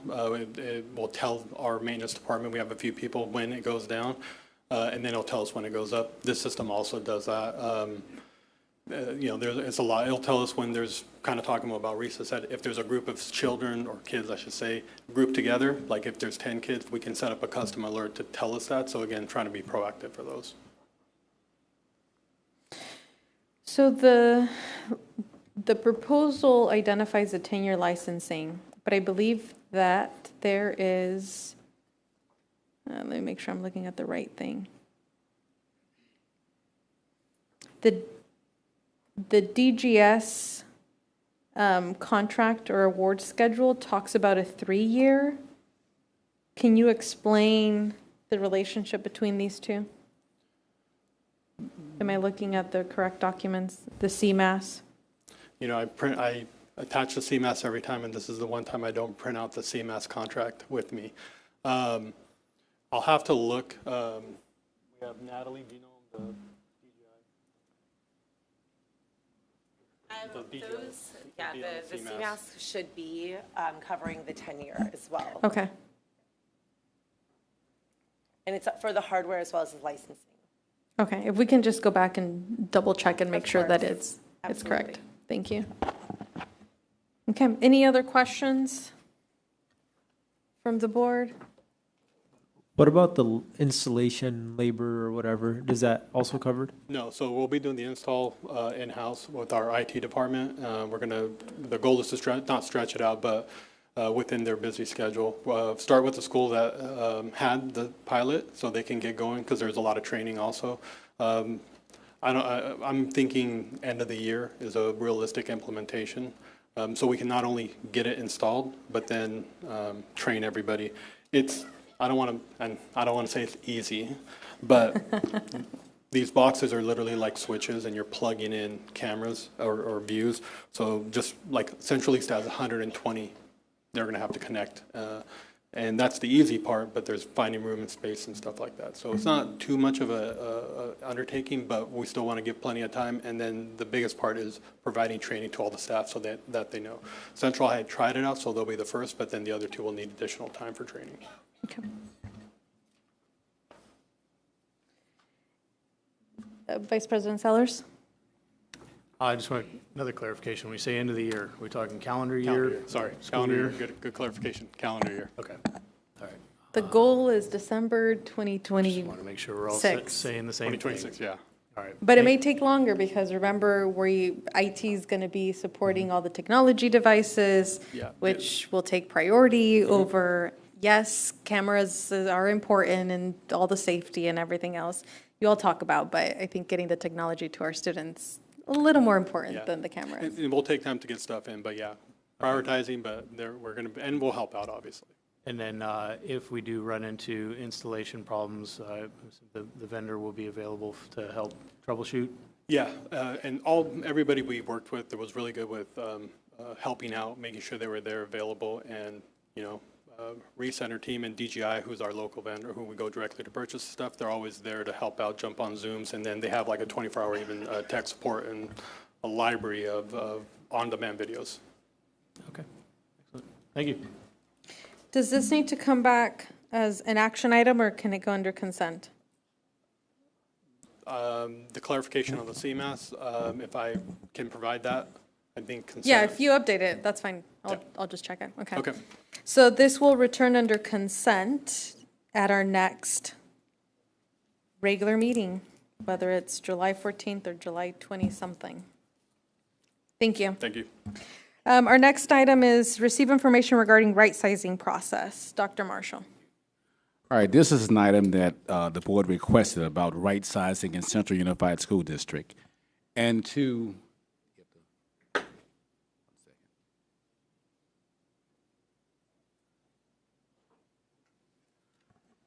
in basic, just in simple terms, the process is very proactive and strategic as far as aligning our resources, our facilities, and staff with our enrollment. Now, the next part, go to the next slide. This is a national issue. It says the state of California, but nationally in public education, you're seeing the same trends. There's a decline in student enrollment, and then there's less revenues and increased expenses. And then a lot of districts, one of the primary reasons is you have the expiration of one-time monies. That during the pandemic, when all that money that we received went away. Next slide, please. So we look at Central Unified. Luckily, we're not in declining enrollment, we're in flat enrollment. That means we grew about 55 kids this year, and that translates to about $5 million or so. But our expenses are outpacing our revenues. Again, like most districts in the nation, we dealt with the expiration of one-time funds. And if you look at our budget, we have difficulty meeting our 5% that was established by the board for 5% reserve for economic uncertainties. Now, I did a little research on that, and the reason that the board put that policy in place was because, like, if something happened, it's just what it says, economic uncertainties. Let's suppose the state misses, they don't have the money. The policy was put in place so that we can pay employees for the month. That 5% equals 1 month's payroll. So that's why that's there. Next slide, please. So come on the board, we had to take immediate actions. So we had to first address the issue of the one-time monies, meaning staff members that were funded with those revenues. And that was the conversation with the instructional assistants. Then we also commissioned an assigned personnel unit study. And the results confirmed that we were overstaffed in many areas, especially at the secondary level. It also said that at our small schools, our staffing was very robust. We offered an early retirement PARS incentive. Now, where it got difficult as far as our certificated side of the house is that in order for your incentive, PARS incentive to be useful, you had to get to realize a certain amount of individuals had to not be replaced to maximize the savings. And so we used that in tandem with our APU study. And it worked, it was very effective, but at the same time, there were a lot of different conversations that took place about that. I mean, we had to kind of endure a little bit. And then in conjunction with that, Ed Services, they conducted a review on a return on investment review on contracts. Because often we hear about we spend so much money on contracts. So the Ed Services Department was proactive and did a return on investment review on all their contracts. Let's look at the outcomes to date. Next slide. What you can see, there was some savings. You look at what we spent for last year compared to this year. Let's look at our two budgets as far as our certificated salaries and classified salaries. So you see some reductions there, approximately $6 million. Then as far as the Ed Services Department, their return on investment review, that was a savings of about $1.5 million. But look what also happened. Our health and welfare benefits, premiums, they increased by 4.5%. Our negotiations with our labor partners are not settled for this school year. Our contribution for special education and transportation, that continues to increase. And there are significant facility needs in the district. I was talking to Patricia about, as far as what we invested in facilities this year alone. And we spent with the, as Amir calls it, our Make-A-Wish Foundation that we did all the sites. It was about $6.8 million. That was the total. And that only scratched the surface. So the question that I have is that even I know it's difficult going through that process, but looking at what I read, what would have happened if we didn't do it? So what's next? When a district commissioned the APU study, there was a process that they have lots of recommendations. Like if we didn't do a PARS incentive, they had a process as far as this is what we suggest you do to maximize this report. So the next year we will be working with the consultant as far as working with those recommendations. And of course there'll be conversations with our labor partners about if it impacts them. We will also continue to conduct return on investment reviews. That was very effective as far as maximizing, the contracts. And then we're going to maximize a couple of strategies to recoup funds. There are two things that districts across the state are doing to maximize resources. One, average daily attendance. Our schools in California are funded by average daily attendance. So what you will see in a lot of districts, there are big pushes to maximize attendance campaigns. We've started the process to Dr. Lopez in her department. What they've been doing is adding options to recoup funds. To date, what they've done this year, they've recouped about $400,000. So there are ways that we can maximize that whole ADA and recouping funds. Another area that districts use is that the alternative income forms. That's the forms that the kids returned in for lunch. In my prior district, we made that push. Before I left, we really pushed that as far as getting all those forms in. I found out that the district received $3 million more than the prior year based on that drive. So basically maximizing that. You can do those things as well. So given that we all know about the economic climate that we're in, we're going to have to be proactive and make those adjustments to stay solvent. So that's basically the information I want to share, and I'll entertain any questions. Thank you. Any questions from the board?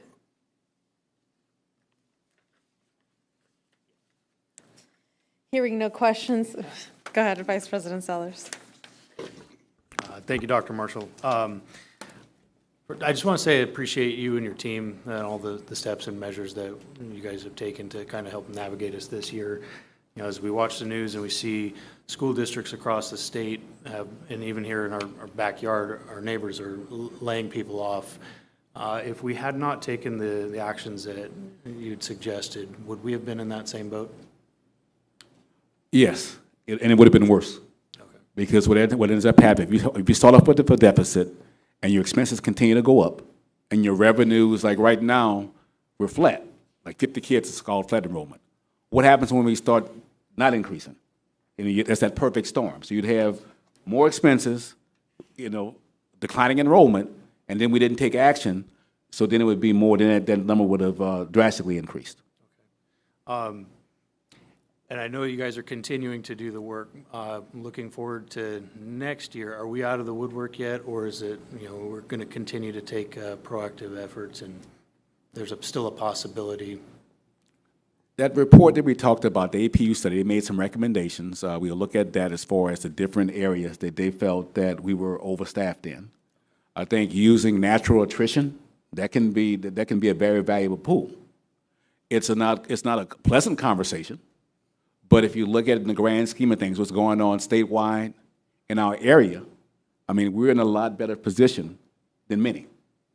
If you look at, a lot of times we get, in the public, I mean, you go to different places, people in this general area. My barber was asking, a few weeks ago, one of his clients' wife works in a neighboring district and got laid off. Are you in Central? Are you guys experiencing the same thing? I was able to say at this time, no, we're not. Okay. All right. Thank you. Trustee Sadhu? Dr. Marshall, if you can go into a little detail, how did we end up getting overstaffed, and what was the reasoning? A lot of times, I mean, I can't, I wasn't here, so I can't be really like a Monday morning quarterback, but I can, I'll give an example. I know, like in my prior district, this predates me, but you see this happen a lot. We had two junior highs. There were two junior highs, and one was the old junior high, and they built a new one. And what should happen is that the staff should follow the students to the new school. But a lot of times, what happens is they bring you hire more new staff, so then you become overstaffed.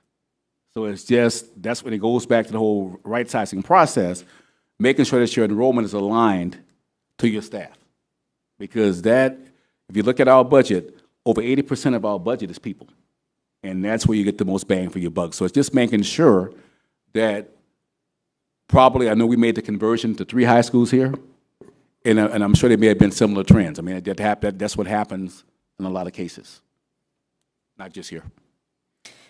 And if I can add, I mean, that's part of the consequence of that action.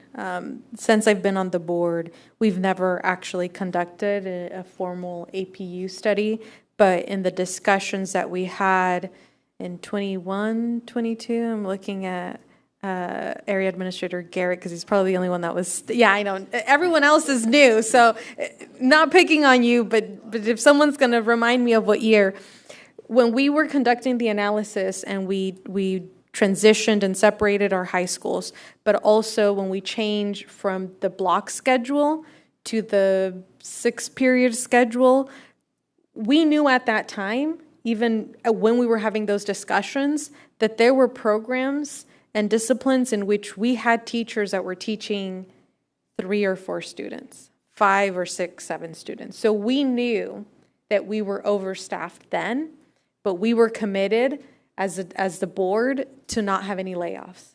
We knew we were just kicking the can down the road, but that is part of the consequence, is that when we shifted and separated the schools, we didn't actually conduct an in-depth analysis, as Dr. Marshall was mentioning in his past experience, to really ensure that our staffing needs align with our student population at that time. And so this is a consequence of what we've been pushing out.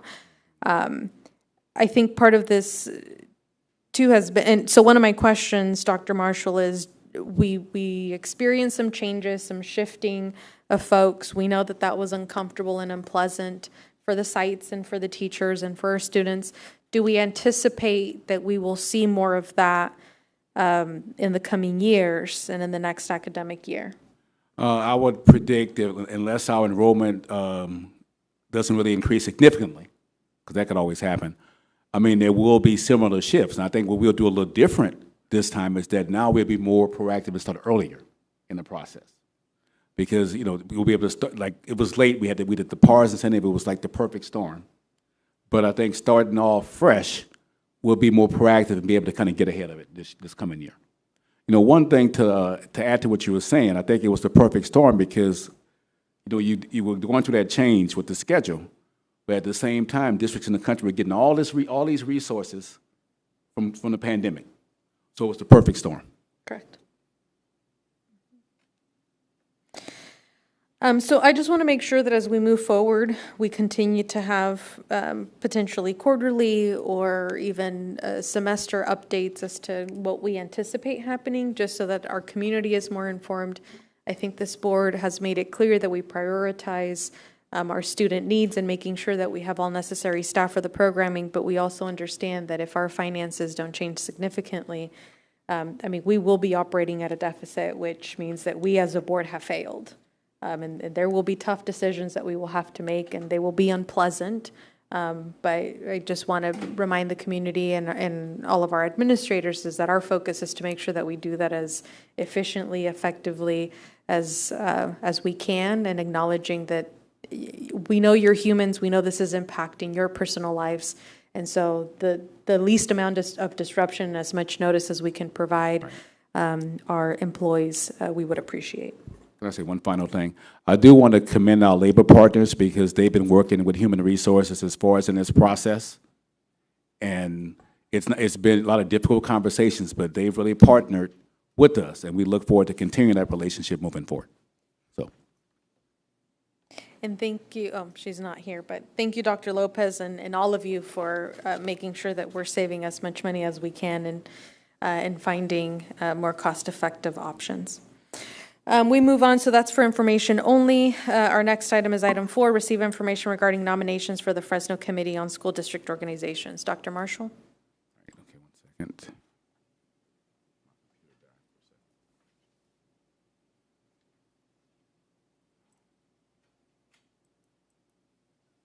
Bear with me, my computer died on me.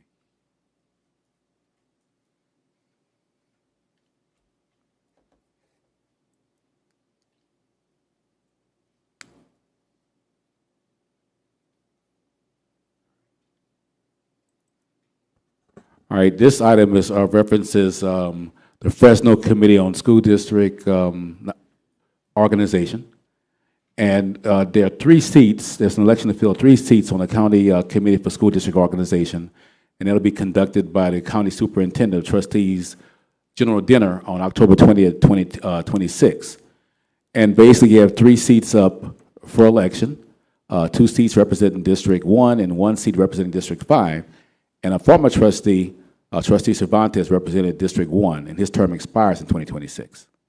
So the rest of the information it just gives as far as what's required as far as a nomination form, biographical sketch, that's due before Friday, August 7th.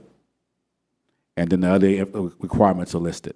So that's the item. So we just recommended that we put this on the July board agenda. So do we need, so clearly we have a vacancy right now. Yes. Because Trustee Cervantes was replaced by Trustee Chavez, who now has been replaced by Trustee Harmon Singh. So board members, review the information if you're interested in the commitment. No pressure, Trustee Singh, but that is the seat you're in, so you know. Consider that and we can discuss further. This, just to clarify, this is District 1 of the county. I believe so, yes. I believe Anita there's is saying like yes. 3, maybe 4 folks. No, I think majority of us. So anyway, District 1. if any of it. All of us. Correct, there are multiple of you all who fall under the seat. But there's only one Harmon Singh. However, I just want to point out that the former trustee that was in the seat that you now are serving served on this committee. So no pressure or lots of pressure. Take a look and we'll consider and vote on this at the next board meeting. Trustee Griffon, did you have a point to make? I was just curious if anyone needed to make more information on this committee. Yeah, if you need more information, our Executive Secretary, Anita, can provide you more information and any historical knowledge in addition to what already has been included on this agenda item. So this will return under action at the next board meeting. Item number 5, receive information regarding the 26-27 contracts to support academic achievement. Assistant Superintendent McLennan. Good evening. The contracts we're bringing forward for information include our Illuminate Renaissance, which is our benchmark assessment software. Curriculum Associates Renaissance is our reading software. Curriculum Associates iReady is our assessment software. Renaissance Star is our reading assessment for secondary schools. And then teaching fellows are paid for by site, so their school site councils are electing to use and get extra hands for interventions from the Teaching Fellows program, and they are using their Title I and Equity Multiplier funds for those. Okay. I feel like we just approved these contracts. There was another batch, so we've been bringing them in batches as we go through because some of them have been taking a while to get the returns and bids back from the site or from the companies. So you've seen several rounds of contracts from Ed Services and from Special Ed, but not these specific. Okay. I believe you. Any questions or comments from the board? Any objection to having this return under consent? One quick question. It's not really a question, more just a request that once, I'm not questioning these contracts, but when everything's kind of said and done, finalized, can we get a recap of all the contracts? Just so we have them all together. Absolutely. I can get you a list of all Ed Services contracts that were moved forward for 26-27. Thank you. Item number 6, receive information regarding information for contract for instructional materials for K-12 mathematics. So this is an information item coming back to the board because our original estimation, if you remember, for our math adoption was about $4.5 million. Mm-hmm. When we went back and picked up the special education classrooms and the additional materials to update our special education curriculum so that they're getting access to the core curriculum and supplements to support them, the total ended up being approximately $5.1 million. I did go back and look at other vendors just because I was curious. It's been it's been over a dozen years since we did an adoption of an entire curriculum for anything. And this was definitely not even close to the most expensive curriculum that they selected. And so this is just what it's going to start costing us moving forward. Because this was more than the 10% under the tentative approval for the board, we are bringing it back for your information. We do need to move ahead and order the textbooks, so I will be bringing it back to the next board meeting to ratify the difference, essentially. Okay. Any objection to having the ratification come back as consent? And Anita, if you can just make a note on the agenda, and I will remind the board that it's in there as ratification.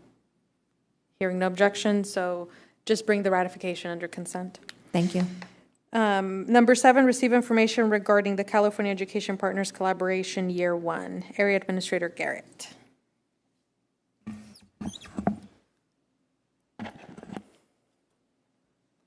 All right. Good evening, President Carrillo, members of the board, and Superintendent Dr. Marshall. In September of 2025, the Board of Trustees approved our second 3-year contract with Cal Ed Partners.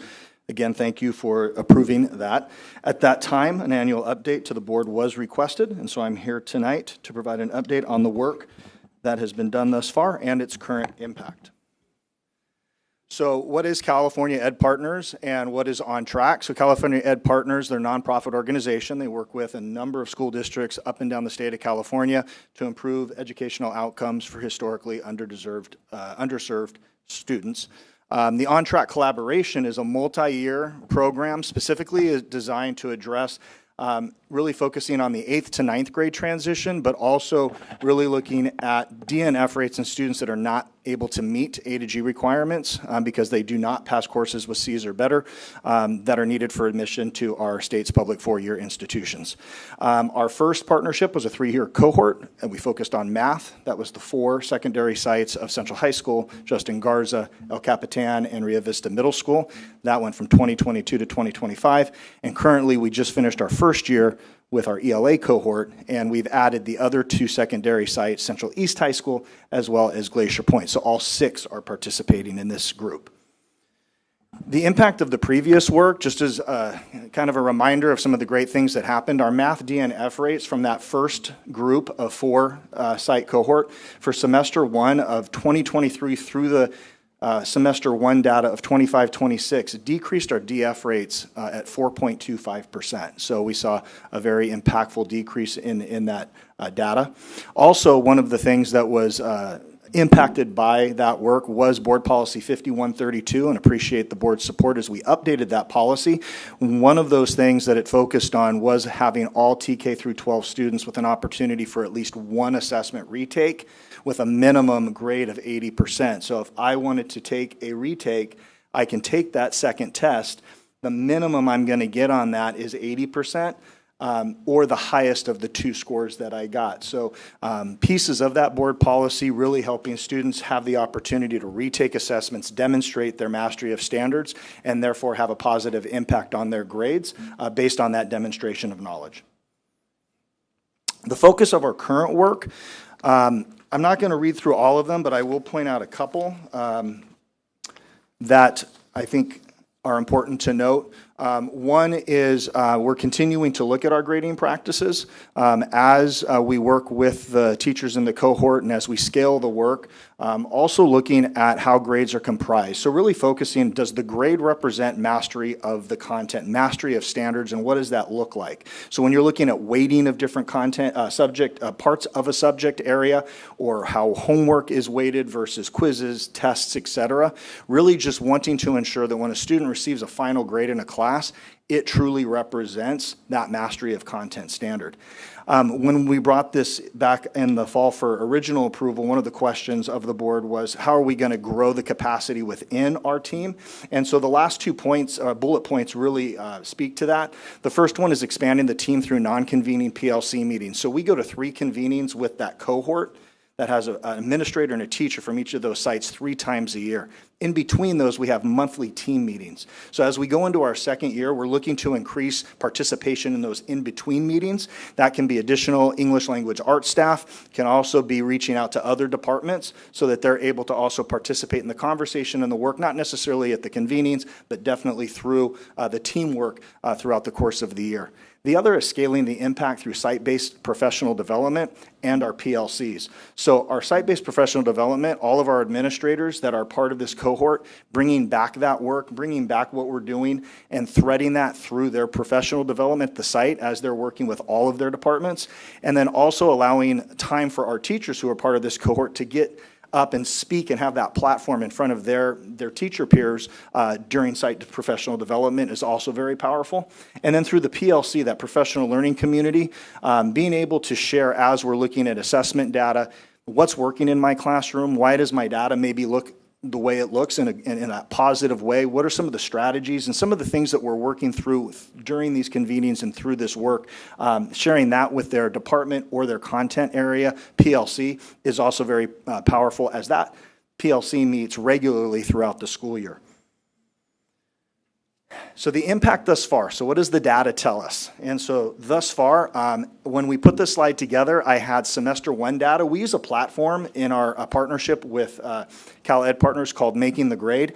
It takes a couple of weeks at the end of the semester for us to provide them with our end of semester data and update the platform. So I used semester one of 24-25 in comparison to semester one of 25-26, even though this group, this new cohort had just gotten started. For all subject areas, that's all students, all 6 of those participating sites, we saw just year over year for first semester a decrease of 2.74%. When we look specifically at English language arts, which is the focus of this new 3-year cohort that we put together, we saw a decrease of 0.5% just in the short time that we had started. Highlighting some student groups that are in alignment with our academic blueprints, African American students, we saw Central East High School drop our DF rate from 6 to 6.7%. We saw Justin Garza High School drop 2.5%. Students who receive special education supports at Central East High School had a 4.4% drop of DF rates year over year. And then we had our English learner students at Rio Vista Middle School showed a decrease of 6.7% year over year. I did check Making the Grade earlier today, and they had just populated our second semester. So I can tell you year over year, our ELA actually dropped a total of 2%. just in this first year of DF rates. And our A to G, which again, one of the key focus areas of Cal Ed Partners, DF rates in A to G courses dropped to 2.5%. And all of the student groups that I had mentioned dropped at least 1% or more. So what we're able to see by the information shared this evening, as we have just completed year one with the English Language Arts cohort, is the impact of this work, as well as the continued impact from the previous math cohort is impactful and powerful. The data is showing that our efforts are having a positive impact. DNF rates are showing a decline, which represents a positive impact on student learning and student success. This item was for information only, and I thank you for the opportunity to provide the update. Thank you. That's really exciting to see the impact of the contract and these services directly to our students. Any questions or comments from the board? And we still have 2 years remaining or 1 year? Correct. We still have 2 years remaining. 2 years, okay. Trustee Harmon Singh? What was the cost on this? I want to say it was $109,000 for the 3 years total. Yeah, I was going to say Not per year. 100,000. So it's about 33,000 a year. And it was grant funded. Right. Any other questions, Trustee Harmon? I had one question. I don't know if you're going to know this. When you were pointing out the decrease in DNFs, I think it was the second or third slide, and you identified the negative 4.25%, so a decrease. Do we know how many students that equates to, and whether it's the number of students versus how many, whether it was like one student with multiple changes in grades? So I can check and see how we can disaggregate the data to refine it to more student identification. I can tell you how they do come up with the percentage, which is if you and I are taking 6 classes a day, that's a total of 12 classes. If we have combined 3 Ds and or Fs, that would be 3 divided by the 12 total, and that comes up with the DF rate. So that's how they do calculate it. So they're going to take all the sections for all 6 secondary sites, all the students, all the grades, and divide that numerator of Ds and Fs by the denominator to get the rates. And so I can say with our numbers, some of those numbers are statistically significant in the time that we've been doing the work. We have a lot of work to still do, but we're excited of the momentum that we've started with. Yeah, I'm excited. Maybe when we have a second report, if it's not too much trouble, if it's going to take like more than, I would say like 10, 15 minutes, don't bother. I can live with the percentages. But I would just love to know how many students we're actually impacting, and then eventually at a much larger scale to see what the overall impact of that. How many more students graduated as a result of these changes, the grading policies. And thank you for highlighting that part of these changes include really focusing on whether the student has mastered the subject matter and that subject versus some of the typical conversations about allowing students to retest and really putting and investing time and money on reducing the Ds and Fs of like, well, are we just changing the standards so students aren't actually performing any better, but we're just changing the standards. So thank you for pointing that out. I appreciate you mentioning that because I think that is a strong component of the work. It is not decreasing the rigor, the expectation, or meeting the standard. It is helping students have multiple access points and continue to show their mastery of the standard, which results in the Ds and the F rates lowering. So I appreciate that point because I think it is important. Thank you. No other questions? As you pointed out, this is for information, and we look forward to the next update. Thank you so much. Thank you. President Carrillo, the contract was $180,000 for the 3 years, and it was out of Title II, which is specific to improving teaching practices.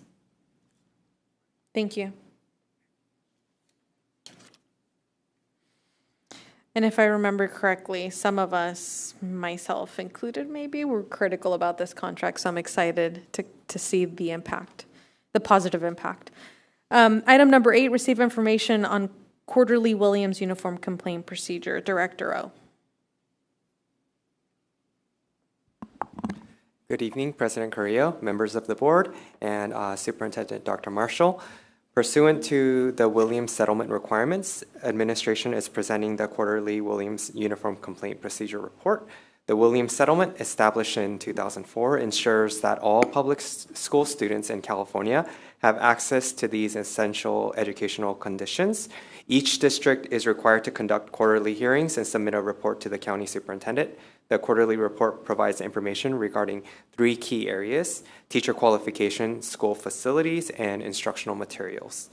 At this time, the district has received no Williams complaints. Administration recommends that the board holds a public hearing and approve the quarterly Williams Uniform Complaint Procedure Report at the next board meeting. Thank you, and I would be happy to answer any questions. Thank you. So this is a routine item that comes back every quarter. Yes. Any questions or comments from the board? Otherwise, this will return under action at our next board meeting for public comment. Thank you. Item number 8, receive information regarding 25-26 Renaissance contract to support academic achievement. Dr. O? Actually, I'm going to speak to this. So we can pull this contract. We originally brought it because we thought there was going to be more than 10% increase with the calculation for student enrollment. However, due to a refund received from the company and a credit, there is a small difference, but it's under the 10% for needing additional board approval to adjust the contract. Okay. How much more is it being increased? Director O?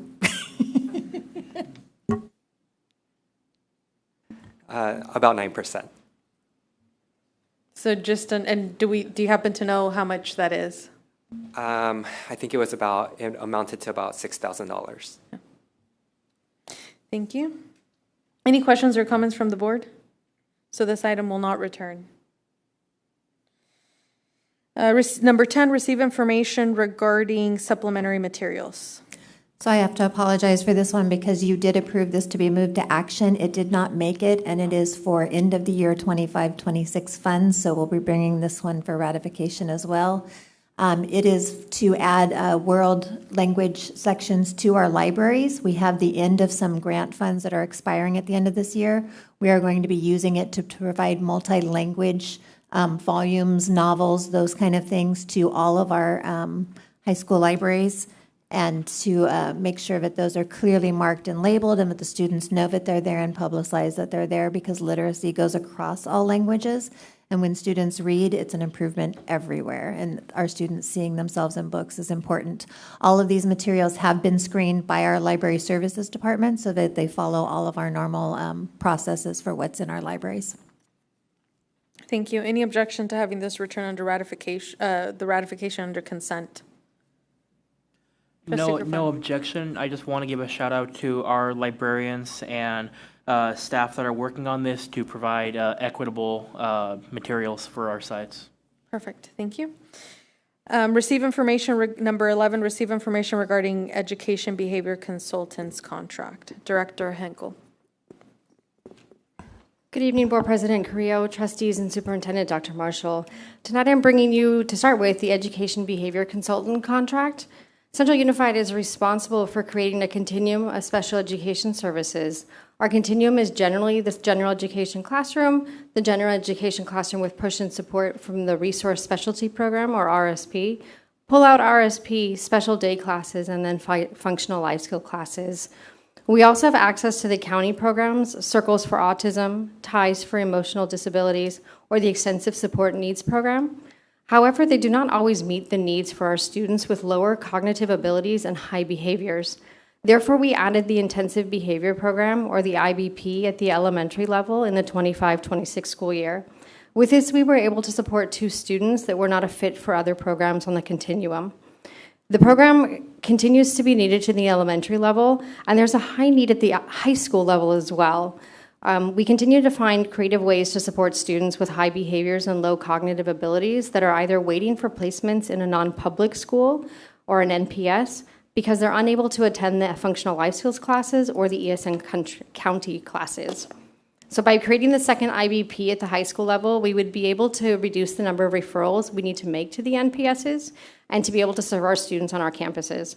The EBC, or Educational Behavior Consultants, have worked with neighboring districts' intensive behavior programs and are able to provide registered behavior technicians for the classrooms and the BCBAs to support and oversee them and to manage and support all of this extended staff. The cost is to be paid from special education funds, and administration is asking that this return to the consent agenda at the next board meeting, and I can answer any questions you may have.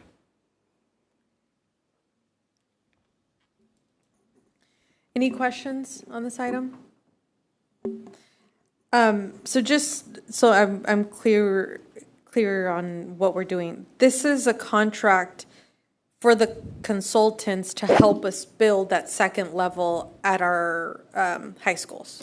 To help to build, eventually I'd like to move away from them, but we need to build the capacity of the people in the classrooms because the behaviors are really, really extreme in these classes, and they come in knowing how to handle that, and so they're working with our staff to train them and help them work with these students. And what is the cost of this contract? The cost of the contract is $509,900. An NPS placement costs roughly $150,000 per student. So the $509,000 would be able to handle 10 students. Do we have? We have 2 in the elementary level right now, and we have 3 with a possible 4 for the high school already. Okay. 2 of those students are being served at an outside agency right now where they're supporting us with them because we can't bring them onto a campus. And there's no room in the NPSs. Okay. Trustee Gerfon? Thank you, President Carrillo. So were these psychologists on the contract, do they have any particular certification that our internal staff don't have? So these they're not psychologists. These are behavior consultants. They're registered behavior technicians, which we don't have in the district. They're overseen by a behavior consultant, and then they're overseen by a doctoral level a behavior person on top of that. So they're highly trained in working with difficult behaviors. Thank you. So, for example, we don't have anyone in our district who has a BCBA certification? At the moment, we do not know. Okay, excellent. Thank you. Yeah. Any objection to having this return under consent? Hearing none, this will return under consent. There are a number of contracts here. What is the timeline? What is the impact if we don't have a July 14 meeting and these are not approved until July 28th? I think that EBC would be able to support us still. I mean, they know that this is where it's at, but yeah, I need the contract ratified as quickly as possible to be able to move forward with it. Okay. So is approval by July 28th okay, or do you need approval by the 14th? I would assume that it would be okay. I mean, I don't know 100% what the process becomes after, what the process is after this. The EBC is waiting. They know that I'm looking to work with them. Can I suggest something like, for example, without video, even though it's going to the next board meeting, we just do an letter of intent, say, hey, we will do a contract with you guys. Maybe something like that. I don't know. Okay. Just like can we follow up and make sure, and can someone let Dr. Marshall and then me know if we must meet July 14, fine. I will probably not be here, but I'm sure that you all would appreciate having a 30-ish day break between board meetings. I don't know. Maybe we don't have anything better to do on a Tuesday night at 9:30 p.m. Okay, let me know if we need to do that. Will do. Number 12, receive information regarding a request for proposal for special education. Director Henkel. Right, so this one is an information only item. Previously, special education contracts were exempt from the bidding process, but this was reassessed during the 25-26 school year. There was a monetary limit on that, and so special education is taking our contracts for speech-language pathologists, speech-language pathology assistants, occupational therapists and their assistants, physical therapists, and aid supports through the formal bidding process. So that is currently open. These positions fill vacancies and support when people are on leave and provide services such as occupational and physical therapy to students on IEPs. We don't have anybody in the district that does that, and the county doesn't provide it either. So the submission is open through Friday, July 10th, and we expect to bring the contracts to you in July for information and latest in August 2026 for approval. This is the one that I'm most concerned about with having them ready to go when the school year starts. The bidding process took longer than expected to get those open, and so they've just been opened. Okay. And so this would be done and closed and prepared for the July 14th, 2026 Correct. board meeting? Okay. So similarly, if we need to do it, then maybe we have a really short meeting. People are limited to 30-second questions. Okay. So, thank you. Item number 13, receive information regarding the compliance improvement monitoring contract. Correct. So as part of our compliance and improvement monitoring plan, the team decided to work with Dr. Dwayne Chisholm and his team at Shifting Perspective to support both of the goals. He was included in goal 1, but we decided to use his work in goal 2 as well. His work will focus both on culturally responsive practices and trauma-informed practices. The work is going to be done at both Glacier Point and Rio Vista Middle Schools, as outlined in the plan that was brought to you in February. The contract is paid out of the money that the district was required to set aside to reduce our over-identification of students in special education as emotionally disabled. This money that was set aside is roughly $565,000. This contract is $185,000 for the school year. So administration is asking that the contract to be placed on the consent agenda at the next board meeting, be it July 14th or the 28th. Any questions? Any questions from the board? If this is approved in July 28th, is there any delay in securing the services for the academic year? I think, again, we'll be okay. I've been in contact with him and working with him on it. Okay. So this can return under consent as well when it does return. I think that's the last item for you. Thank you so much. Thank you. Item number 14, receive information regarding the adoption of language Live California as supplementary instructional materials for middle school reading intervention. Director Escondón.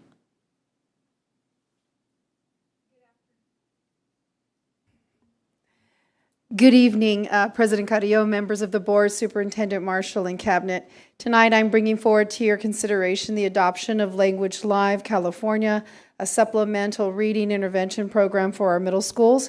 As part of our commitment to improving literacy outcomes for all students, the Curriculum and Instruction Department has been working to strengthen intervention supports for all students who require more intensive and systematic instruction than can be provided through core instruction. Language Live is a evidence-based intervention program aligned with the science of reading. The program provides explicit instruction in foundational reading skills, vocabulary development, language comprehension, writing, and fluency, while helping students accelerate literacy growth and gain access to grade-level content. This program will be implemented in the reading intervention classes at El Capitan Middle School, Glacier Point Middle School, and Rio Vista Middle School. The total cost of the materials is $23,431.79 and will be funded through Title I resources designated to support supplemental academic intervention services for students identified as academically at risk. This adoption represents an important investment in our students and strengthens our district-wide efforts to ensure that every student develops the literacy skills necessary to be successful in middle school, high school, and beyond. We are recommending that this item be moved to action. I would be happy to answer any questions the board may have. Thank you. Any questions or comments from the board? Is this a new contract for a new vendor? I don't have any recollection of ever approving the Language Live. Is this the first time we're using them? No. This is an existing vendor. This product has been in use at Glacier Point Middle School. Okay. Maybe it's brought back as ratification, and I don't specifically remember. Have we received any feedback as to how its effectiveness? Yes. This spring, staff piloted Language Live alongside Read 180, and following the feedback from teachers and a review from the Professional Consultant Committee, Language Live was recommended for adoption based on its instructional design, alignment to current literacy research, and the ability to meet the needs of our struggling readers. Is this something that there is qualitative data to support its effectiveness versus, which I value because you all are the experts, I am not, and that's not the point of my comment, versus just the teachers telling us, we like this seems to work? There is some quantitative data. I can get you that on the next board report. I don't need to see, if you just make that representation, I mean, I trust you guys when you're doing so, but I just want to make sure that we are considering and evaluating, is it actually working versus we're saying it does, but there's nothing to back it up. Okay.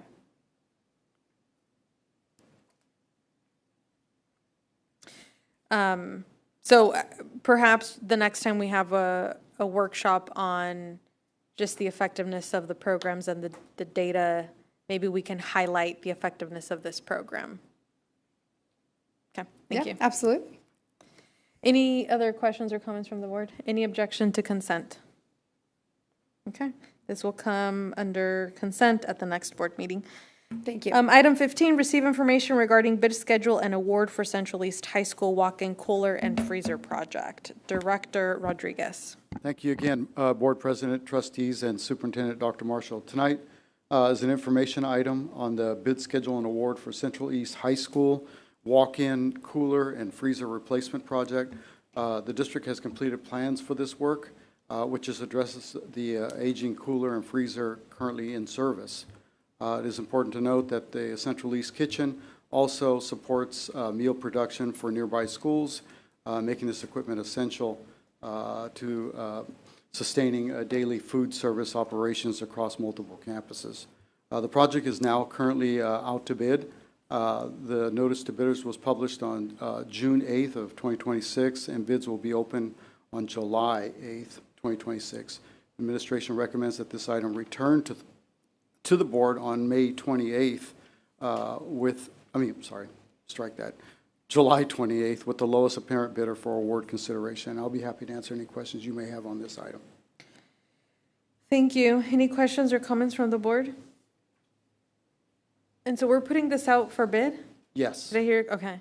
So this will need to return under action. Yes. It says that our current units are 15 years old. What is typically their lifespan? 15 years old. Okay. Thank you very much. And our final information item for tonight, receive information regarding change orders for Jaswant Singh Kalra. Yes. Kalra? Thank you. Yes. Elementary. Kalra. Director Rodriguez. Thank you. Again, Board President. Tonight, I'm providing an information item on change orders for Jaswant Singh Kalra Elementary School project, which is currently in the closeout phase. One thing I would like to note for the board members is that although we've occupied that site since August of 2025, the formal closeout process with our contractors is currently in progress. For large projects like $40 to $50 million, the closeout process extends months out. And so currently right now we are meeting with all of our contractors and getting the final documentations and inspections and cost reconciliations are being completed right at this moment. So these adjustments are a result of decreases to the contract amount and our process as change orders. These unused items generate the cost back to the district, which is why change orders before you reflect those reductions.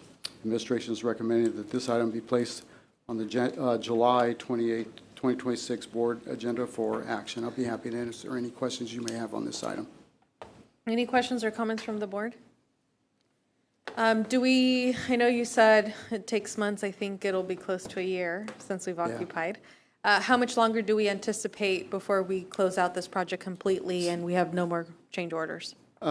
So we probably would have a few more deductions coming through.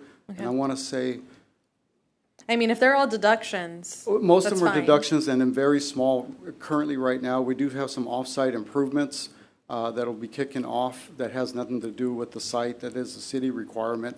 It's pretty hard for these local agencies to actually review our documents. So we finally got those back. They'll be doing some minor work out in the median once we're done. we'll be able to close out that with that particular contractor. We do have one meeting this Thursday with another prime contractor. That's the problem. See, it's multi-prime, so we're meeting for each and every single one of these. So to answer your question, I'm going to say probably 18 months, maybe another 6 months before we actually get everything closed. Okay. Seems crazy. Okay, any final questions or comments? Advanced planning, the calendar should be attached. Perhaps this is the appropriate to have a quick discussion, except for the special ed related contracts, which I'll get a response as to the need to get those approved. Wishes of the board, do you all want to meet again July 14? So it's a reserved date. I would prefer we don't, but a little selfish about that in hoping of giving our staff some time off. Trustee Kirk. I'd like to propose a motion that we meet on July 28th. Okay, well, we don't need a motion. Oh, okay. Yeah, no, I appreciate that. I would like to second the motion that we didn't need. Okay. All right. I'm going to be a little controversial. I think it's better to have 2 meetings that end before 10:30. Did anyone else have any other comments? Just kidding. Than one that ends at midnight, because I will maintain my number of questions it takes. I won't be able to attend the July 14th meeting. Okay. I'll be available, and I'll defer to Dr. Marshall if you think there's items that we need to discuss, and then I'll be available. If not, see you guys on the 28th. Okay, so we will plan for the 28th unless you come back and tell me that there's urgency on those contracts. I promise you, it will not go until midnight. We're trying really hard to end these meetings as soon as possible without restricting anybody's comments or feedback. Yeah, real quick, I know there were a lot, you have the topics right, in front of you, but there were a lot of topics that, that the board wants discussed. And if we can't have a special meeting, a board meeting, a regular board meeting, I propose if there was a way for us to have some type of a special meeting, because we need to go through these. I want us to go through these topics. Because if we don't put the time there, then what happens is that it'll just add on to like the regular meetings. That's the point I'm trying to make. So we can do a special meeting. It doesn't have to be the 14th, but just sometime, put aside some time to go over a lot of the pressing items that were requested by the ethnic studies, the valedictorian policy, in depth about the Pershing building, just a lot of different topics. Oh, that'll take what, 5 minutes? Okay, so you and I should talk about those. Okay, yes, ma'am.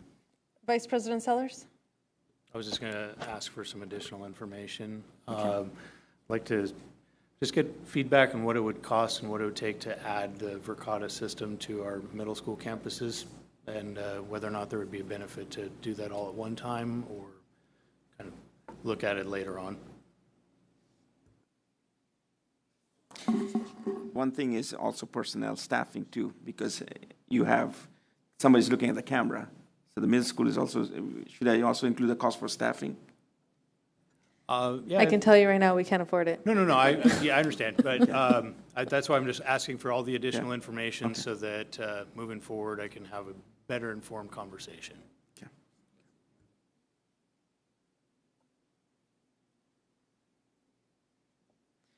Anyone else? Any request for additional information? I'm still waiting on that tree discussion that we had. Sorry, trees have been coming up so much today. Do you want to plant trees? Because I have some space. I can help you plant some trees if that's what you need. Okay. Okay. Yeah, I haven't heard about this request, so if you... Oh, the shaded areas. Okay. Okay.